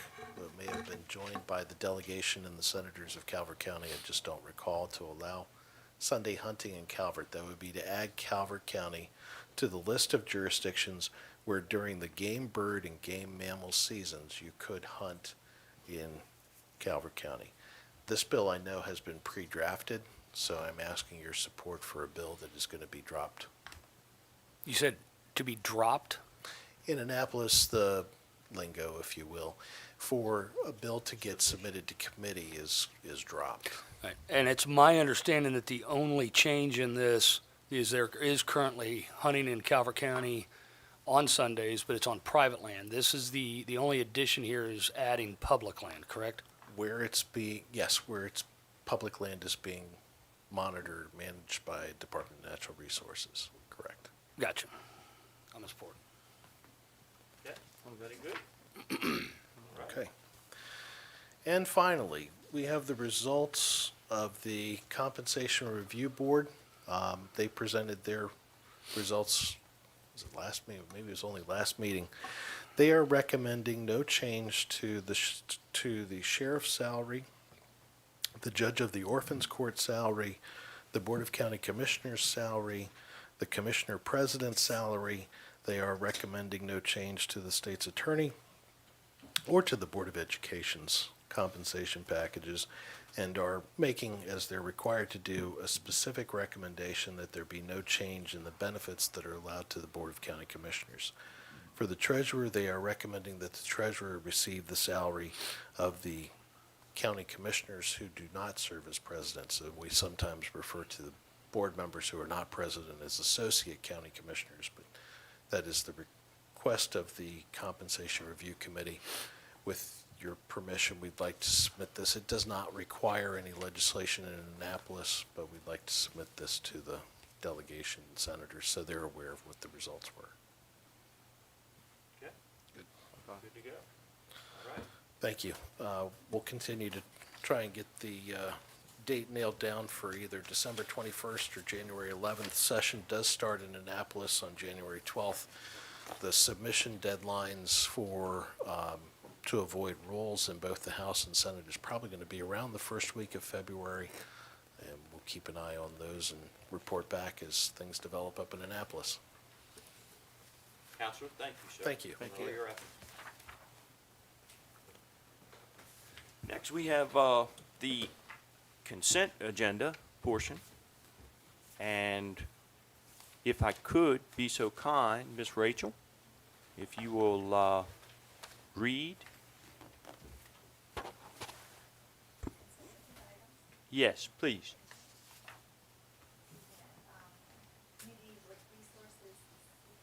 Can we hear you? I'm sorry, Rachel.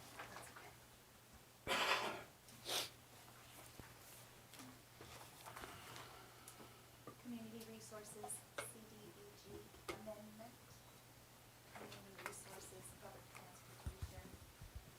I apologize. No. 2022 Rideshare Commuter Assistance Program Grant Agreement, Community Resources Public Transportation FY 2020 CARES Act Capital Grant Agreement, Finance and Budget, ITE 2022-029 Traffic Control Devices and Associated Materials Award Recommendation, Planning and Zoning Proposed Amendments to rules and regulations for the Board of Appeals. And that is it. Okay. If there's no objection, we will go ahead and adopt said items for consent agenda. None. Okay. Next is a presentation from the Department of Finance and Budget, FY 2023. budget session. There's no action requested today, but if you ladies could introduce yourselves, and it's all yours. Thank you. Good morning, Commissioners. I'm Sharon Strain, Director of Finance and Budget. Good morning, Beth Richmond, Deputy Director of Finance and Budget. Good morning. Good morning. So today, Sharon and I will be providing information on the FY23 budget process. We will be showing you the proposed key dates for the FY23 budget season, as well as the guidance we provided to the departments. We will take a look at the preliminary forecast, and then we will highlight some of the expected impacts to the FY23 budget. He is so good with the slide twitching. This slide details the proposed key dates of the FY23 budget. The dates are pending the publication of the Commissioners' meeting schedule for the calendar year 22. Once that schedule is finalized, we will provide you with an updated timeline. At a high level, the numbers for the staff recommended budget will be finalized in early February and the public hearing held mid-March. The numbers for the Commissioners' budget will be finalized mid-April with the public hearing held mid-May. That schedule puts us in line for the FY23 budget to be adopted on the 7th of June. The guidelines provided to the departments for the FY23 budget was that budget should remain flat from FY22, and it should include the 3% operating cut that we put into effect for FY22. This means no new positions and no new initiatives, with the caveat that if the department felt they could not accomplish their objectives without new funding, a request should be submitted and would be reviewed by the county administrator with final approval made by the board. We have started meeting with individual departments regarding their FY23 budgets, but we are still in the preliminary phase of the budget building process. So I just wanted to briefly go over what we are aware of currently for FY22 and what, as we go into the finalizing the FY23 budget. This comparison here is looking at the FY22 adopted budget versus what we're projecting in FY23. We already know that in FY22, we saw a real estate tax rate reduction from 0.932 to 0.927, but our assessments have increased.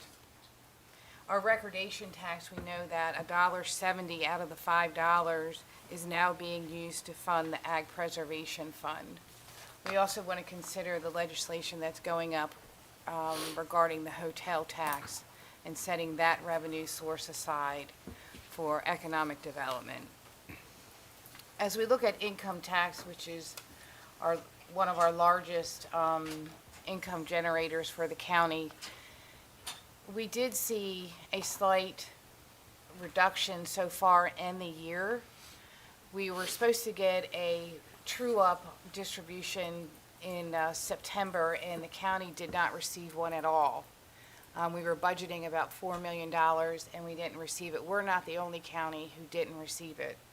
In meeting with state revenue forecasters and meeting with other local jurisdictions and throughout the county, they still see revenue from income tax as a strong forecast going forward. So I'm not concerned at this point. Our next larger distribution will be in February, and that's really how we time the rest of the year out for. Sharon, on that, and you remember last year, we were having this discussion, this is going to be a real telltale sign without these unemployment benefits. Yes. You know, we said it wasn't real then, it's not real now, you know, and it seems like an excuse, but it's not, you know, and I don't want to misspeak. I think right before COVID, we had heard rumblings of what, it could be a reduction of 30%, I believe. We were $97 million in income tax that year, so the quick math is almost $30 million. How do you overcome that? Impossible. Right. You know, then there was no foreseeing that the supplement was going to come in there. I think what it was $600 per, and so those benefits stopped. Was that June when that stopped? I'm not sure Or of July, the exact date. but it's not continuing now. And like you say, I Right. think you see in a piece here, but that February one's going to be Yes. the real telltale sign. And so I'm glad we're kicking the tires now. Right. But that's a big, big warning light, because it wasn't real. And I said it then, and I say it now. It's not real. The federal government's not going to write out $600 a person forever. So we better make sure we have that in mind going forward. That could be a big loss in revenue. Right, and so we will be taking a look at that February number in order to prepare the staff recommended budget if we get any time. If not, we'll be making those necessary adjustments for the commissioner's budget. We'll be at the 11th hour going, uh-oh. Yeah. So we should really be prepping now, which we have always done, is to go conservative first. You know, been criticized for that in the past, but I would rather not spend, you got to know what you have, So when it comes to the budget, Yeah, and we have forecasted a conservative number based on, we didn't actually base it, the 22 budget on the 2020 budget. We actually based it on the 2019 budget because that was a more Yes, it in-line is. year. So, And I do that personally. We go through numbers all the time, and I go, take 20 out of the window. What was going on in 19? And you're absolutely Yeah. right. and that's what we have done. So we feel that it is conservative that we're projecting for 23, but again, we'll be able to have tighter numbers in February. Also, I just wanted to point out here that the salaries that we do have under the expenditure section, that includes a step and a COLA for county employees. So that's why you see the increase there. Upcoming in July. Upcoming in July, yes, that's what we're projecting right now under your guidance. And I did want to point out some good news, though, that for the OPEB, we've kind of left the numbers a little adjusted down for the OPEB contribution for the school board and the Calvert County portion of it. We have recently just received our OPEB contribution that was calculated by our actuaries. And since we did have good returns in 19 and 20, that number is actually, I haven't seen the school board, so I bet it's going to be in line with ours, but it is going to, our portion is going to go down about another $700,000. So I would imagine that the school boards would also follow suit proportionately. So that is one good news for us in that area. We did put a placeholder in for the public schools. It's a 3% increase. That's just a placeholder until we can have a new MOU drafted up and approved by the Board of Ed and the county commissioners. And last but not least, we did reduce PAYGO for capital projects by about $4 million. And currently, we have been able to push out some projects and in order to meet that reduction. So I went over a couple things already. The commissioners did award a longevity step for 2010 and 2011 back steps for our county employees, and that was paid out of our premium refund that we received from Care First. We still do have a balance in that, and we want to continue moving that balance forward and help to offset those costs in the 23 budget. I've gotten some estimates from Public Works about material cost increases. We know material costs have gone up since August of 20 to August of 2021 by 17.5%. And we know construction labor has increased from June of last year to June of this year by 3.2%. Diesel has gone up from $1.59 of December of 20 to $2.55 to November of 21. And gas has gone up from $1.71 from December of 20 to $2.86 in November of 2021. So we are seeing those impacts through capital. We are seeing those impacts through operations. And we are directing staff to increase that budget area in their 23 budgets to account for those increasing costs. Income tax I've already gone over briefly with you all already. I will keep you all posted, and once the February numbers do come in. On that slide, on the steps, so we're still, what, one step behind from 2012? Correct. That is correct. And you have a secret magic ball you're gonna work to fix that, right? We're going to try to do our best, Okay, good. depending on the February number of income tax, but we're going to try to do our best, yes. Fantastic. And as far as the material cost increases and the gas cost increases and everything like that, I'm pleasantly surprised that according to the federal executive branch, that those increases actually don't exist. They're only at 6 to 7%. So just FYI, so 6 to 7% is what some people are saying. Some of us see the truth. So that kind of just completes our presentation. We just kind of wanted to give you an update and a status of where we are and some challenges that we are facing going into the 23 budget season.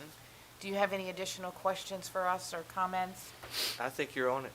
I really do. Thank you. No, thank you. Yeah. Okay. I think you guys are spot on.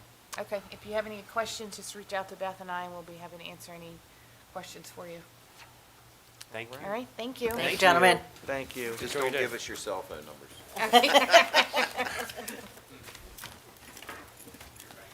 Yeah, right, routing number. Next presentation, we have the Department of Technology Services, procurement of a new software system for finance and human resources. Ms. Amy. Commissioners, my name is Amy Lawson. I am the CIO and Director of Technology Services for Calvert County. The presentation today is an informative presentation to let you and the public know about a new system that we are looking to procure here in Calvert County. And next slide, please. What I'd like to cover is what is a finance and HR system, why do we need a new system here in Calvert County, an overview of Workday, the product that we've selected, how we're going to contract Workday, our implementation, and then go into the costs for this fiscal year as well as the out years. Next slide. So what is a finance HR system? It is the backbone of any organization. It covers four main things: financial management, human capital management, workforce management, and analytics and reporting. And you can see in the slide all of the items that are included in this system. This is a massive software system. It does everything that we need for operations here in the county. Next slide, please. Why do we need a new system? We have a system right now. It's called FinPlus. It is antiquated. It was installed in the county over 20 years ago. Now, mind you, the life cycle of software is typically 10 years. So we're 10 years, we're a decade over that already. In addition, it's being sunsetted. It's going away in 2023. So regardless of whether we wanted to keep it or not, we have to come up with a new solution in the next year so we have a proper cutover between the old system and the new system. In addition, even if we were going to keep it, it doesn't do everything that we need. It only does the finance side. It doesn't do the HR, payroll, or timekeeping side, or most of all of what you saw on the previous slides. Next slide. So let's talk a little bit about Workday. So Workday was selected because it was not built in modules. Most of these large systems that are out there, companies have gone out and they have purchased individual modules and put them all together and packaged them up with a bow and said this is a comprehensive system. That is not how this product was developed. This product was developed by folks who worked at PeopleSoft and said there's a better way to do this. They built a single platform, and on the single platform, they built off everything an organization would need in order to run the back office. So you'll see here inventory, procurement, the projects, the financials, the budgeting, everything, the time tracking, the payroll, it is all built. It is not only accessible on the web, it's in the cloud, it's also accessible on mobile devices and on tablets as well. Here's the great part about it. Because it is in the cloud, it's considered software as a service, which means that we don't need as many staff on our side in order to manage it going forward. So what you're going to see with the costs that we're going to be paying them every month, every year, those costs go towards the security, the network, the keeping the system up and running, and the improvement of the system over time. So we're not going to have to be responsible for that. The vendor will do all of that. Two pieces here we have decided not to include in this implementation. The first is recruiting and the second is learning. We already have a system called NeoGov in place, and HR is really happy with that system right now. NeoGov will integrate with Workday, so we're going to go ahead and keep our NeoGov package and just put the two together, link them together, and move forward. So we won't be purchasing that on Workday. Okay. Next slide, please. There you go. You can see the foundation. So where is Workday? Workday is a leader in its class. It's currently all over the state of, this is just where it is in the state of Maryland, not only in Fortune 500 and Fortune 100 companies, but also in the public sector, in state, local, tribal governments. It's well known, well respected, considered one of the absolute best in its class. Next slide, please. Let's talk a little bit about its contract. So, as I mentioned, it is a yearly software as a service subscription. We did negotiate a 10-year contract. So you heard the county attorney speaking earlier about our contract limitations. We worked with the county attorney. This is a year-by-year contract over 10 years. So we fit into that model that we currently have. But the 10-year contract did give us better rates. I negotiated really hard, got us a really good rate. We're going to be using, some people will ask, did we go out, did we do a request for proposal, an RFP for this? We did not need to. We worked through the National Cooperative Purchasing Alliance, which, as you can read there, it's a government purchasing cooperative that has already pre-vetted software vendors, and Workday was on that list and has already proven that they are a best-in-class and a competitively priced, competitively bid product. So we went ahead and used the NCPA for our contracting vehicle. Now, in an implementation as large as this, any system that we have, any system that we choose would need to be configured, not developed, but configured to meet our needs. So there, in addition to Workday, we need to purchase labor from another company called Collaborative Solutions. We're selecting Collaborative Solutions. Many different vendors can do this. And what they do is they come in, they work with our finance team, with our HR team to make sure that our work processes fit into the way the new system works. So our implementation, this is a one-time implementation. As I mentioned, we selected the consulting company Collaborative Solutions. All Collaborative Solutions does is implement Workday projects. That's all they do. So they've done this hundreds and hundreds of times. We liked them, they were nice people, and they had a great price. So we went ahead and I'm recommending that we move forward with Collaborative Solutions. Our start date, assuming everyone is happy, would be January 3rd. January 3rd of the next calendar year. So we'll kick this off next year, 12-month implementation, which is actually faster than it would normally take. An implementation of this size is usually 18 to 24 months. So we're on an accelerated implementation schedule. Let's talk about the costs for FY22. So the first year, the cost for the Workday subscription is a little over $200,000, and then the training is about $100,000. The actual numbers are there on the screen. The implementation cost for Collaborative Solutions is about $1.9 million. Now that sounds like a lot, but that is actually what it costs to do business in the software world. That is on par and actually a very good price. And I negotiated them down from well over $2 million down to this price. So the cost for both Workday and Collaborative Solutions will not exceed $2,251,121.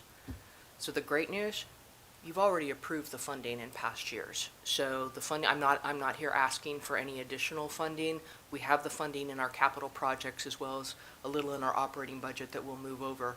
and the cost of FY22 is already taken care of. So we don't have to take any money away from Shannon, thank God. No, I do not have to take, and in fact, we were able to negotiate this contract down to where I can actually afford new software for Shannon. There She's you got go. nothing left to take, Right, so right, that right. covers there. So, yeah, we did So that 2 that's a years separate ago. briefing. That's a separate briefing. That one will be coming later.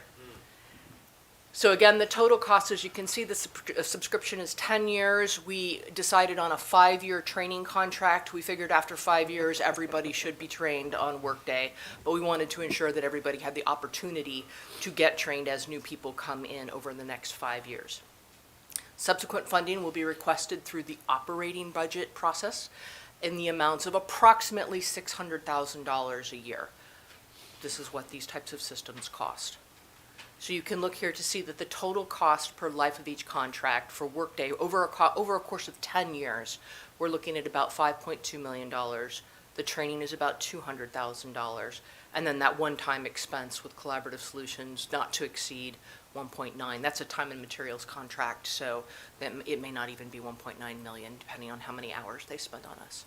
And then the total 10-year cost as contracted right now is $7.4 million. But this is a good deal for this product. You know what's sad though, Amy, is that as technology keeps developing, it becomes obsolete as well. That's why we didn't go out later than 10 years. Yeah. So in 10 years, I mean, I know would- you're stuck, and for a guy like me who I'm just not a big tech guy. I know I'm the last in the world. You know, everybody else is on iPhone 47 and all that. I still like the old flip phone. I thought, but you can't get it anymore. But I think it's a road that we're stuck forever. You know. Well, you are absolutely right. Technology will constantly change, but that's what we're paying for in our yearly subscription. We're paying Workday to stay abreast of the top technology, the top cybersecurity, have them do all the heavy lift on the software development side, the release side, the enterprise planning side, all of the sides that happen in technology. So our staff here in technology services, we don't have quite as much to do. We can just coordinate with the business side of it, whereas the vendor can do the heavy lift. But you're absolutely right. There is a reason why this contract is only 10 years. And that is because in 10 years, we're probably going to want to look to see what else is out there. There's probably something going to be new out there that we're going to want to take a look at. So if I'm opening it up for any questions about either Collaborative Solutions, the integrator, or Workday, the actual software. I like the concept of the subscriptions. All of the training that we've been getting up at Mako and everything else moves away from the proverbial let's go buy Windows 9 and it's supported for a year or two, and then they come out with Windows 10, so you have to rebuy the software and reformat everything and all that, whereas the subscription bases allow for just a continuous, every week it updates itself, it does its automatic. I really like the program. Thank you for all the work you put into it. Sure. Well, actually, it was one of the considerations in selecting a new program was whether we would put it what is called on-prem, which is on our own site in our own servers, or we would put it in the cloud. And I believe the cloud is the future, has been for, quite honestly, a decade. It's time for us to move there. And if you're all in agreement, then I will In provide... the cloud with no storms. No storms. No storms. Yeah. No storms. Right. If you're all in agreement, then I will provide the contracts to the county administrator for his signature later this afternoon. I would like to add one point to this. Since you were able and being so successful in pre-budgeting for this and not having to ask for any additional money, can you please draft a procedure that we can share with other divisions in our county or areas that can also use that as a blueprint for how to successfully not ask for more money? That's very kind of you. Thank you, sir. I'm doing my very best. Thank you. Is there anything else? I didn't think you'd want to have another blueprint committee. Easy. Thank you, gentlemen. Thank you. Thank you. Director Hall.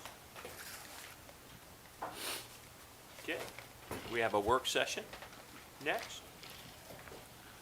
Department of Parks and Recreation, Flag Ponds Nature Park Shoreline Erosion Work Session.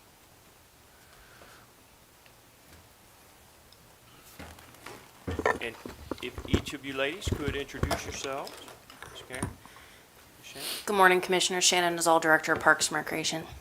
And I'm Karen Molinas. I'm the Division Chief for Natural Resources. Morning. Good morning. And Karen is going to take over reading the memo for you, Commissioners, and then we have a short video for you as well. Okay. Well, thank you, Commissioners, for this opportunity.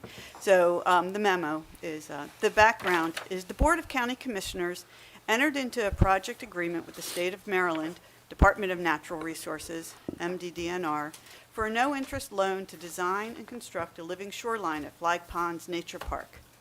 The design is complete and all permits have been received, with the bid documents for construction pending.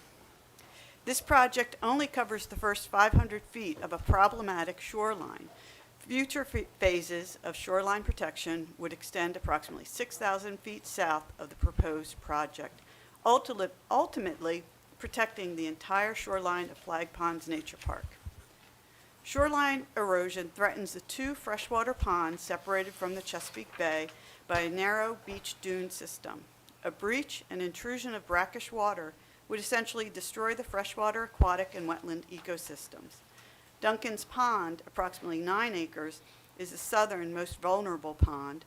Richardson's Pond, approximately 28 acres, has a well-traveled boardwalk where visitors observe the unique freshwater pond ecology, while environmental education programs provide meaningful watershed experiences and field studies. Discussion. The Flag Ponds Living Shoreline Project is a top priority based on the following criteria. 1, the high rate of erosion, over 6 feet per year. 2, the design protects approximately 500 linear feet of shoreline and creates approximately 10,000 square feet of marsh.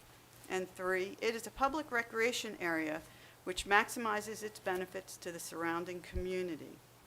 This project would mitigate the damage caused by flooding identified in the Calvert County Flood Mitigation Plan and would also be eligible to provide credits for the county's Watershed Implementation Plan for sediment and nitrogen control. So fiscal impact.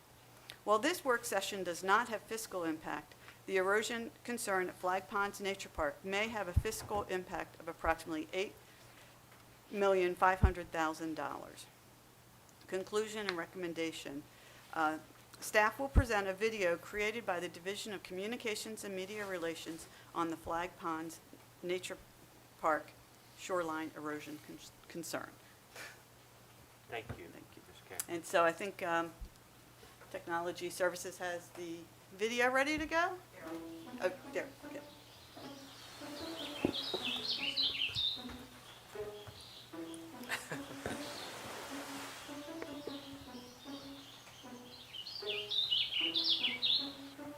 Hello, I'm Karen Molinas, Natural Resources Division Chief for Calvert County Government. The following is a micro-documentary about challenges affecting Flag Ponds Nature Park.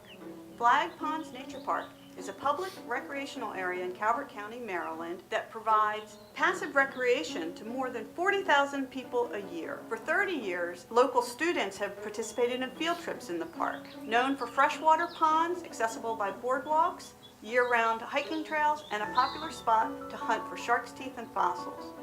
Flag Ponds is a historical, recreational, and ecological asset to the entire Chesapeake Bay region.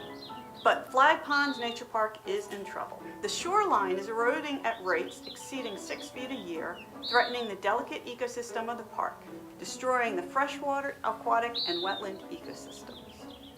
Without swift action from our community, erosion from coastal flooding will destroy the adjacent wetlands, public beaches, and continue damaging private property within the Long Beach community. I've been a homeowner here in Long Beach since 2006 and a board member of the Long Beach Community Association for the last 5 years. When we purchased this house in 2006, it had everything that we wanted. Access to a beach, beautiful view, great neighbors, everything you'd like. But within 1 year, we realized we had a problem. The shoreline that we used to be able to jump over the rocks and get to had eroded by 6 feet. I grew up down here. When I was down here in the 60s, the place that we're sitting used to be a turnaround for cars. You could actually go around in a circle, you could park out on the beach, and there was probably an additional 150 feet of shoreline from the existing shoreline out to where we were. It was a very nice place. You could park, you could get a lot of cars down here, and now due to the erosion, the shoreline has moved back considerably, several hundred feet. When we were kids, we used to walk down here, sometimes to, grab a smoke when we weren't supposed to. Both my parents originally came from Virginia and developed the community known as Long Beach. He also dredged Flag Harbor back in the days when you could do things like that. So we proposed to go out and dredge a channel in from offshore, from about 6 foot deep down to the shoreline, take the sand that we're dredging out and put it on the shoreline. That's going to save us about $70,000. So our plan is then, after this, is to do phase 2, which is another 2,000 feet of shoreline protection, because what we want to do is to protect the ponds that are down there so that they don't break open and breach and go into the Chesapeake Bay. Basically, it wouldn't be flag ponds anymore. It would be flag pond. We've watched all kinds of development. The beach actually just came all the way down, and there were sandbars that went out so much farther that as kids we could walk all the way in the water offshore, finding shark's teeth, whatever, even in the water, and it never got over our knees. When Karen Molinas took her new role, she literally had knocked on my household door within 6 months of her job and said, "I'd like to talk to you about this." And after that, with somebody pushing behind it, we started to make some momentum. Flag Ponds is a great resource, not only for our community, but for the county at whole. This area is more fun than you can imagine.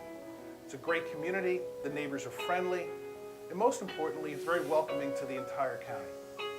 That being said, looking back now at this erosion, we've now lost roughly 70 feet since we first moved in. The beach itself is a constant joy. I feel like I'm one of the fortunate ones to have grown up here and still live here. Flag Ponds itself is a wonderful resource and something that I would hope can be reestablished. The bay, there's nothing like the Chesapeake Bay anywhere.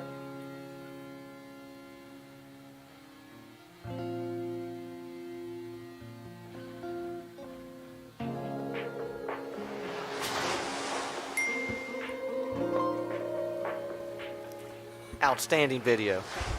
Outstanding. Yes. If you got lulled to sleep watching this at home, the visual should have brought you back in to really see the impact. Great video. Shane, I know you got a lot of familiarity. We've talked about sand a lot in the past, and in your past life, you've seen how things were done. Are you going to have a hard time with the state of Maryland doing it that way? So we have with the first part of the project, the first 500 feet. So we originally were talking about, and we have an actual agreement with the Long Beach community that if we were to truck in the materials, that we would be responsible for any damages to the road and that sort of thing. After because we have this same problem, very similar problem at Breezy Point Beach and Campground. Right. And with that project, when we first went out to bid on that, with our budget of a little over $2 million, and bids came back at over $5 million, we're like, okay, we need to step back a little bit. This is not affordable. And so looking at those things, we were able to apply the same knowledge to the Flag Ponds project to look at other avenues of what we might be able to do. So by looking at the offshore area and the quality of that sand, if we were able to use that dredge material to place on the beach, that's going to save us a considerable amount of money in the project cost. Because for it being sand, it's one of the most expensive things of the project if you were to buy the sand that is needed, the quality needed for the state. So some of it seems a little superfluous, because if it's good enough to be in the bay, Right. it should be good enough to be on the beach. But you said in the past they have a hard stance on that. Yes, there are certain attributes of the sand that it has to be able to pass through a certain sieve amount, and some sand won't pass through that in order to be qualified to be beach sand. But this area that we are looking at dredging in that one area does look to be that quality to be able to put onto the beach area. And can I just, so Soil Conservation has been a really strong partner developing this dredge plan and use of the offshore sand. And MDE has preliminary approved that the dredge channel and use of sand. And we should be receiving the modified permit fairly shortly. There were a few comments that we had to address, but so I think that the state is on board with having it be a dredge channel, using that sand for the project. And then what's the advantage as we move south, you may have noticed that portions of flag ponds are actually growing in size right around our observation pier that used to be a fishing pier. There's now no water underneath that pier. So there's actually looking at plans of can we reclaim sand from that area for some of the future plans. So that'll be what we'll work on as we move forward on phase 2, using additional sand that's offshore for the project. So basically the conversation with this, so the first 500 feet is what we're currently working on now. And that looks like the construction of that is about $500,000. Yeah, just under 500. And that's already in the capital improvement plan. And I believe all of that, or majority of that, is from the no interest loan from the state. Right. There's a request currently with the state to look at a full $500,000 loan from the state, and that is planned for the Board of Public Works. I have not gotten a date for that, but that's the last I heard from the shoreline office at Department of Natural Resources. So with that project, in looking at the severity of the shoreline all the way down Flag Ponds, is that 500 feet is a very small portion of the total that's ultimately in danger of harming the wetlands around it, and even breaching the pond or the ponds that are there, which is kind of the namesake of the of the property. And so as we go forward and looking at these next steps and including those in our capital improvement plans, the investment, and I call it an investment because we're looking at making sure that we save this property for generations to come, as we've seen such erosion in the last 20, 30 years that's so significant. In the next 30 years, it's again not going to look like the same place it is now. Now, Shannon, sorry, and on that point, so, because you're right, and you've seen other places have to take really dramatic measures of things that they've put out into the bay to kind of deflect water. Mm-hmm. It's going to keep happening and keep happening. Will these measures be preventative, or is 15 years from now, are we right back in this place again? So the measures that we're looking to take with the offshore breakwaters are mitigation efforts to keep there what's there. And it keeps having the old way to kind of do the breakwaters were jutted out from the shore. Correct, yes. Right?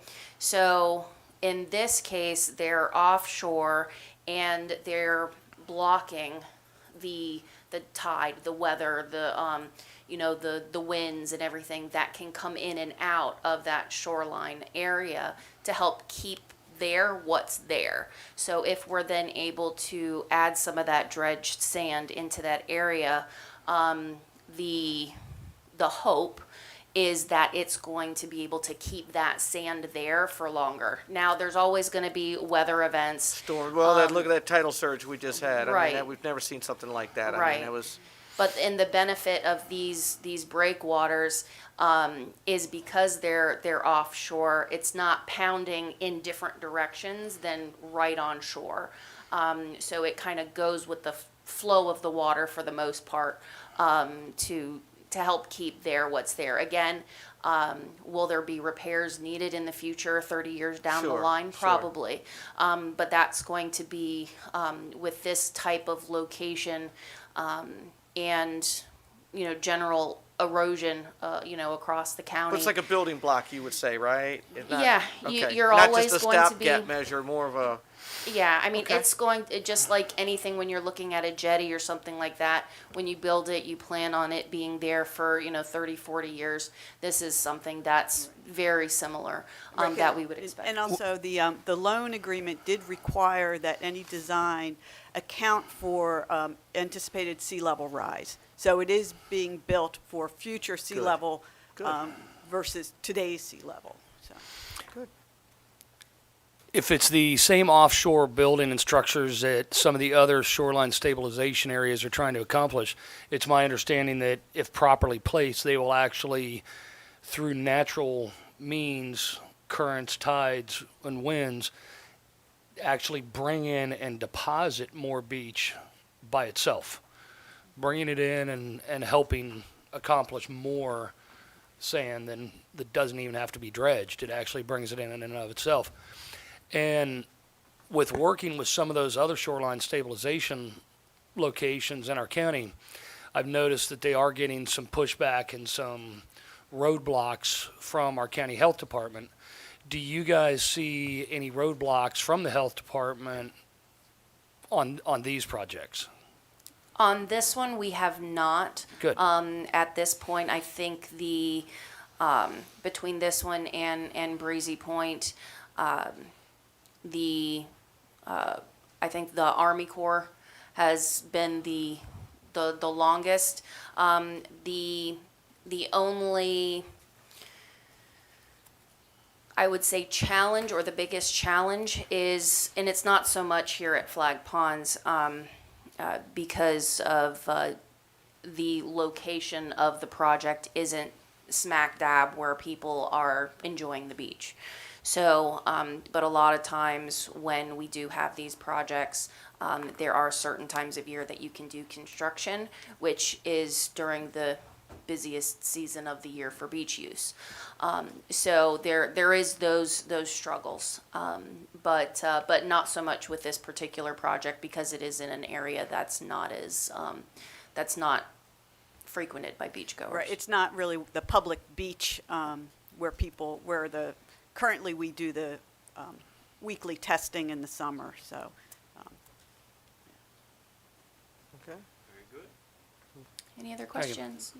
All right, thank you very much, Commissioners. Thank you. Yes, I appreciate this opportunity, and we hope this will be up on the YouTube channel soon to It share. is now. You're live. Okay. Oh, it's there, great, okay, thank you.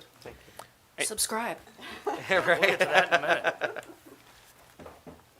We have public comment at 12:55, but I find it appropriate in light of this this work session, and knowing some members of the community, if they have anything they wish to add, if it's okay with my fellow commissioners. Absolutely. Please. Yes, please. Yes, ma'am. Yes, Ms. Hager. Please state your name and your address. Yes, ma'am. Please. Don't we want their bank account numbers too? No. Welcome. My name is Gwen Hagwood. In what you just watched, we are in the house where the jetty is. We moved in about 4 years ago. 3 years ago, 2.5 years ago, the water was hitting our house, and when you laid in bed, it rattled the bed. It happened in 2.5 years. That when you guys are talking about Flag Ponds, I don't think everyone realizes that Flag Ponds runs around that cove into people's yards. So we do have some interest in what you do there. That cove, we left for California in September, and when we came back from the high tide you were talking about, the eagles are gone. I counted 8 of them before we left. They're gone. The ospreys go every year anyway. I don't see as many birds there.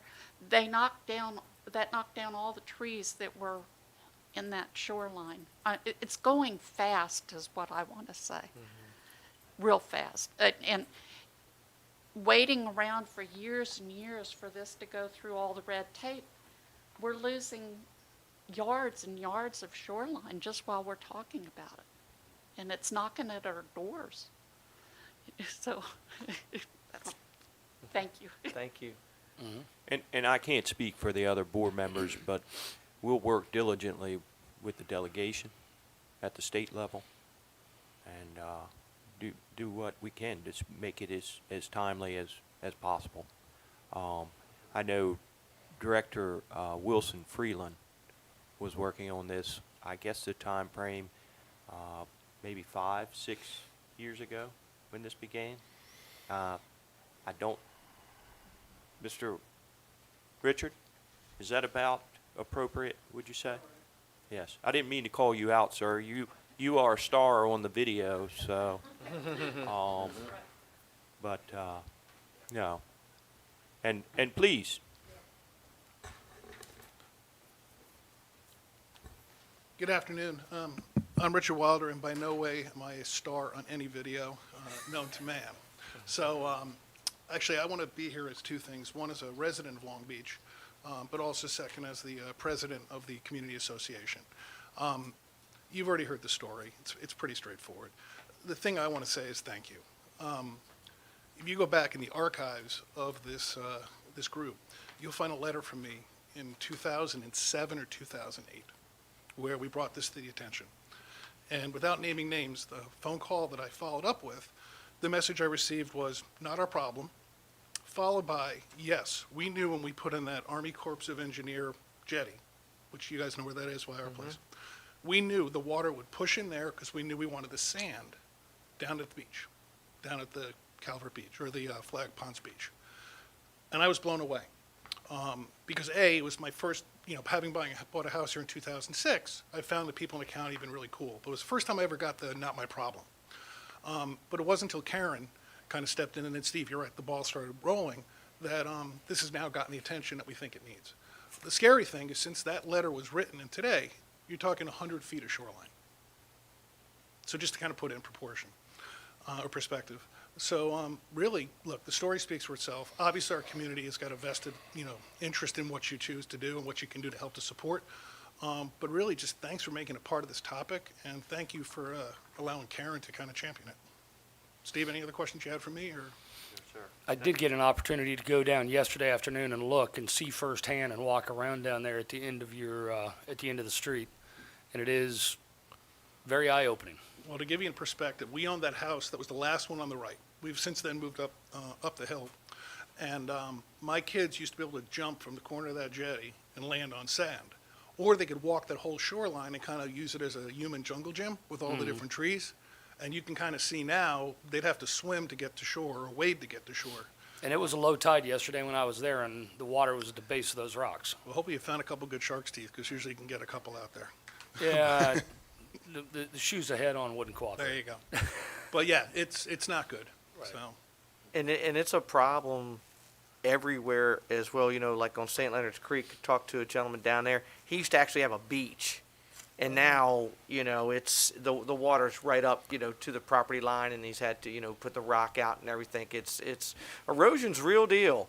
I mean, it really is. It's unless you're there seeing it like you folks all the time, it doesn't register. But as a child going to, I think we have some of the best beaches by far in the state. And they're gone. Or a big piece of it is gone. It's rapidly gone, and it is. But also the fact that that's one of the few income-generating assets that the county has. Does require, and obviously the ecological part. But the second thing, back to your point, is we get a lot of people who come down to our area that either grew up in the area or used to visit. And, these guys can probably keep me honest, but 9 times out of 10, the first comment out of their mouth is, "I remember when." And you're right, it's not until you kind of come back and check it that you can actually see that. So you're 100% correct. So, anyway, again, just thank you. Yes, sir. Thanks. Thank you. Yes, sir. There is also a caller on the line. Okay. If you do want to do public comment now. Absolutely. Okay. Excuse me. Caller with the last 4 digits, 2803. If you please press *6 to unmute yourself. 2803, please press *6 to unmute yourself if you wish to provide public comment.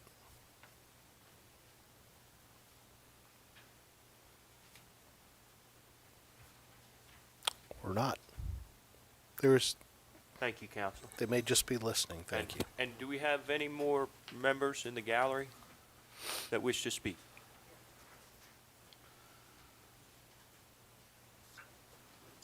Yes. Caller 2803. We are ready to receive your comments. Please state your name and address and whether you will be speaking as an individual or as a designated representative of the group. Please press *6 to unmute your phone. Good morning. My name is Joe Cormier. I'm at Owings, Maryland. How are you this morning? I'll be speaking as an individual. Good morning, Commissioners. I want to thank you for your constant upkeep with the Calvert County Public Schools and their budgeting. I would have a concern about you holding their budget to them not opening their meetings to more than 10 public comments. Not 6 people showed up at the last public meeting, and it's a business meeting. I wish that they had this technology where parents could watch from home, because oftentimes I'm standing at the bus stop watching the meeting on my phone and I can't comment. So if you could have your IT people talk to their IT people about how to do this call-in thing, that'd be great. Otherwise, I appreciate all the hard work you guys are doing. Thank you so much and have a great day. Thank you. Thank you, sir. Thank you. There are no other callers. Yes, Miss Raquel. I was going to acknowledge you, madam. Could you please come forward if you wish to make some comments? It's good to see you. Obviously, taller people have spoken first. Thank you. I just want to reiterate what was in the video. Having had access to flag ponds my whole life, watching so much of it disappear, I can only tell you it's heartbreaking, and to think that we might lose it completely is, well, it would be an ecological nightmare as much as a personal one for me. I know how much things have eroded. When I was born, I'm in the same house. We had a sidewalk between my house and the lawn. It wasn't a lot of lawn, a seawall, and then a beach. We had a playground. Remember the playground? That's all gone. I had to move my house back 62.5 feet.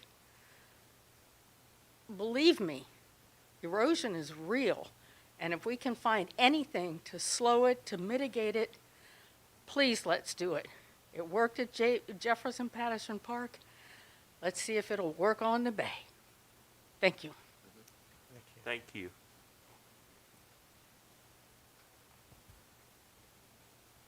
And with my fellow commissioners' permission, I'd like to come back at 12:55 for public comment, just to make certain that all have come forward. So next on our agenda is Commissioner's Report. And I believe Commissioner McConkey, would you like to go first, sir? Sure, sir. We want to remember December 7th is marked as the 80th anniversary of the 1941 attack on Pearl Harbor, in memory of the 2,403 service members who were killed and the 1,178 wounded. Please join the board in a moment of silence.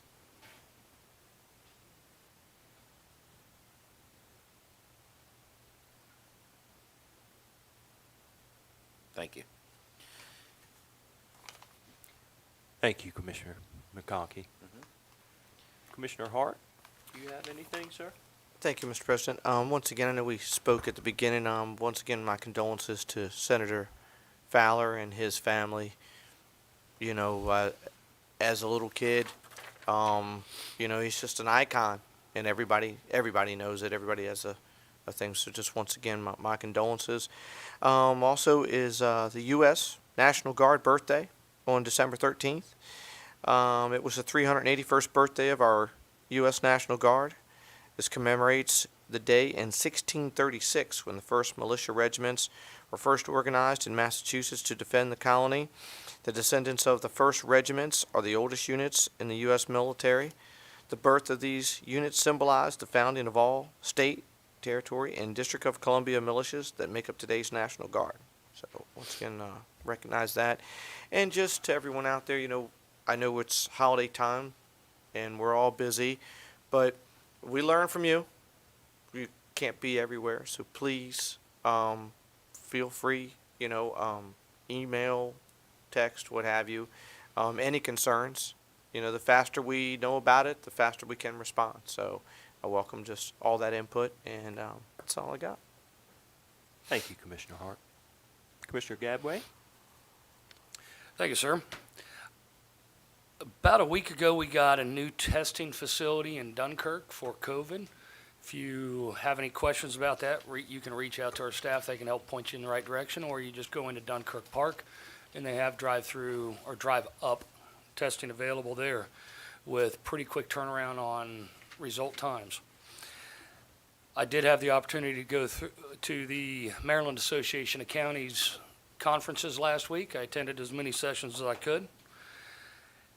And I'm happy to say, through a lot of people liking, subscribing, and sharing our videos on YouTube, we're now up to 565 subscribers.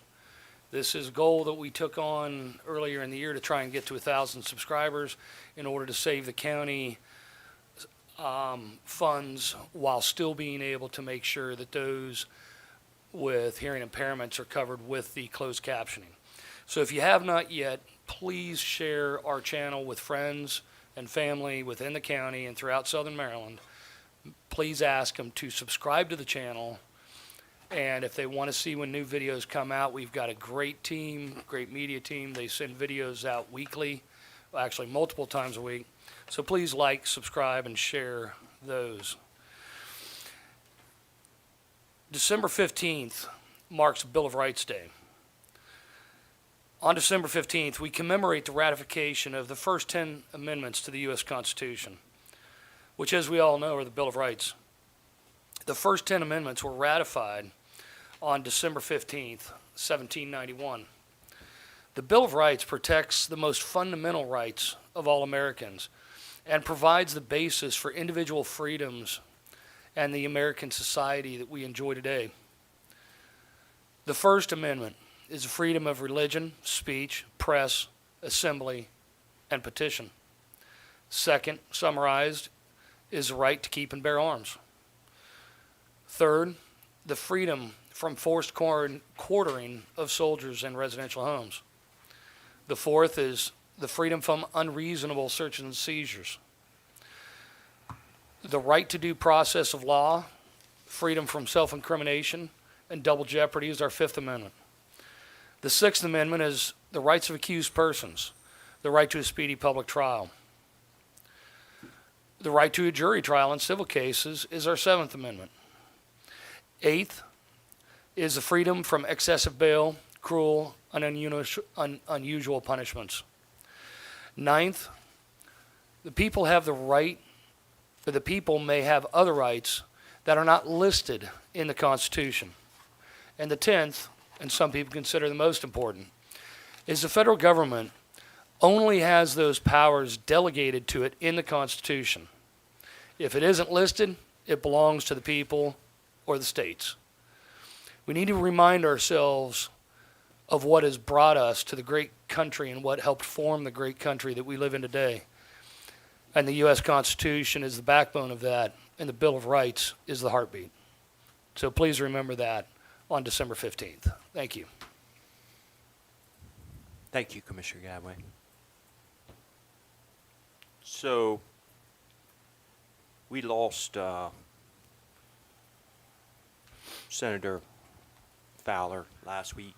We also lost Senator Bob Dole on the national level. And reflecting on their lives, you know, we have a window that's closing on the greatest generation. And I believe it was Cervantes said that you take some solace in death, in such a great life lived. And these two gentlemen were patriots.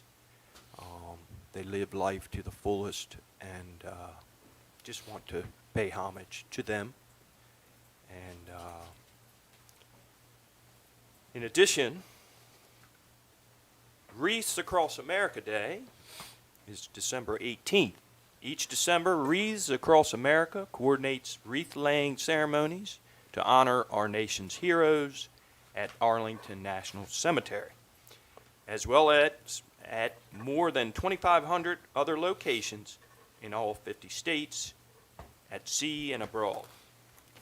And in 2014, Wreaths Across America and its national network of volunteers laid over 700,000 memorial wreaths at 1,000 locations in the United States and beyond, including ceremonies at the Pearl Harbor Memorial, as well as Bunker Hill, Valley Forge, and the sites of the September 11th tragedies.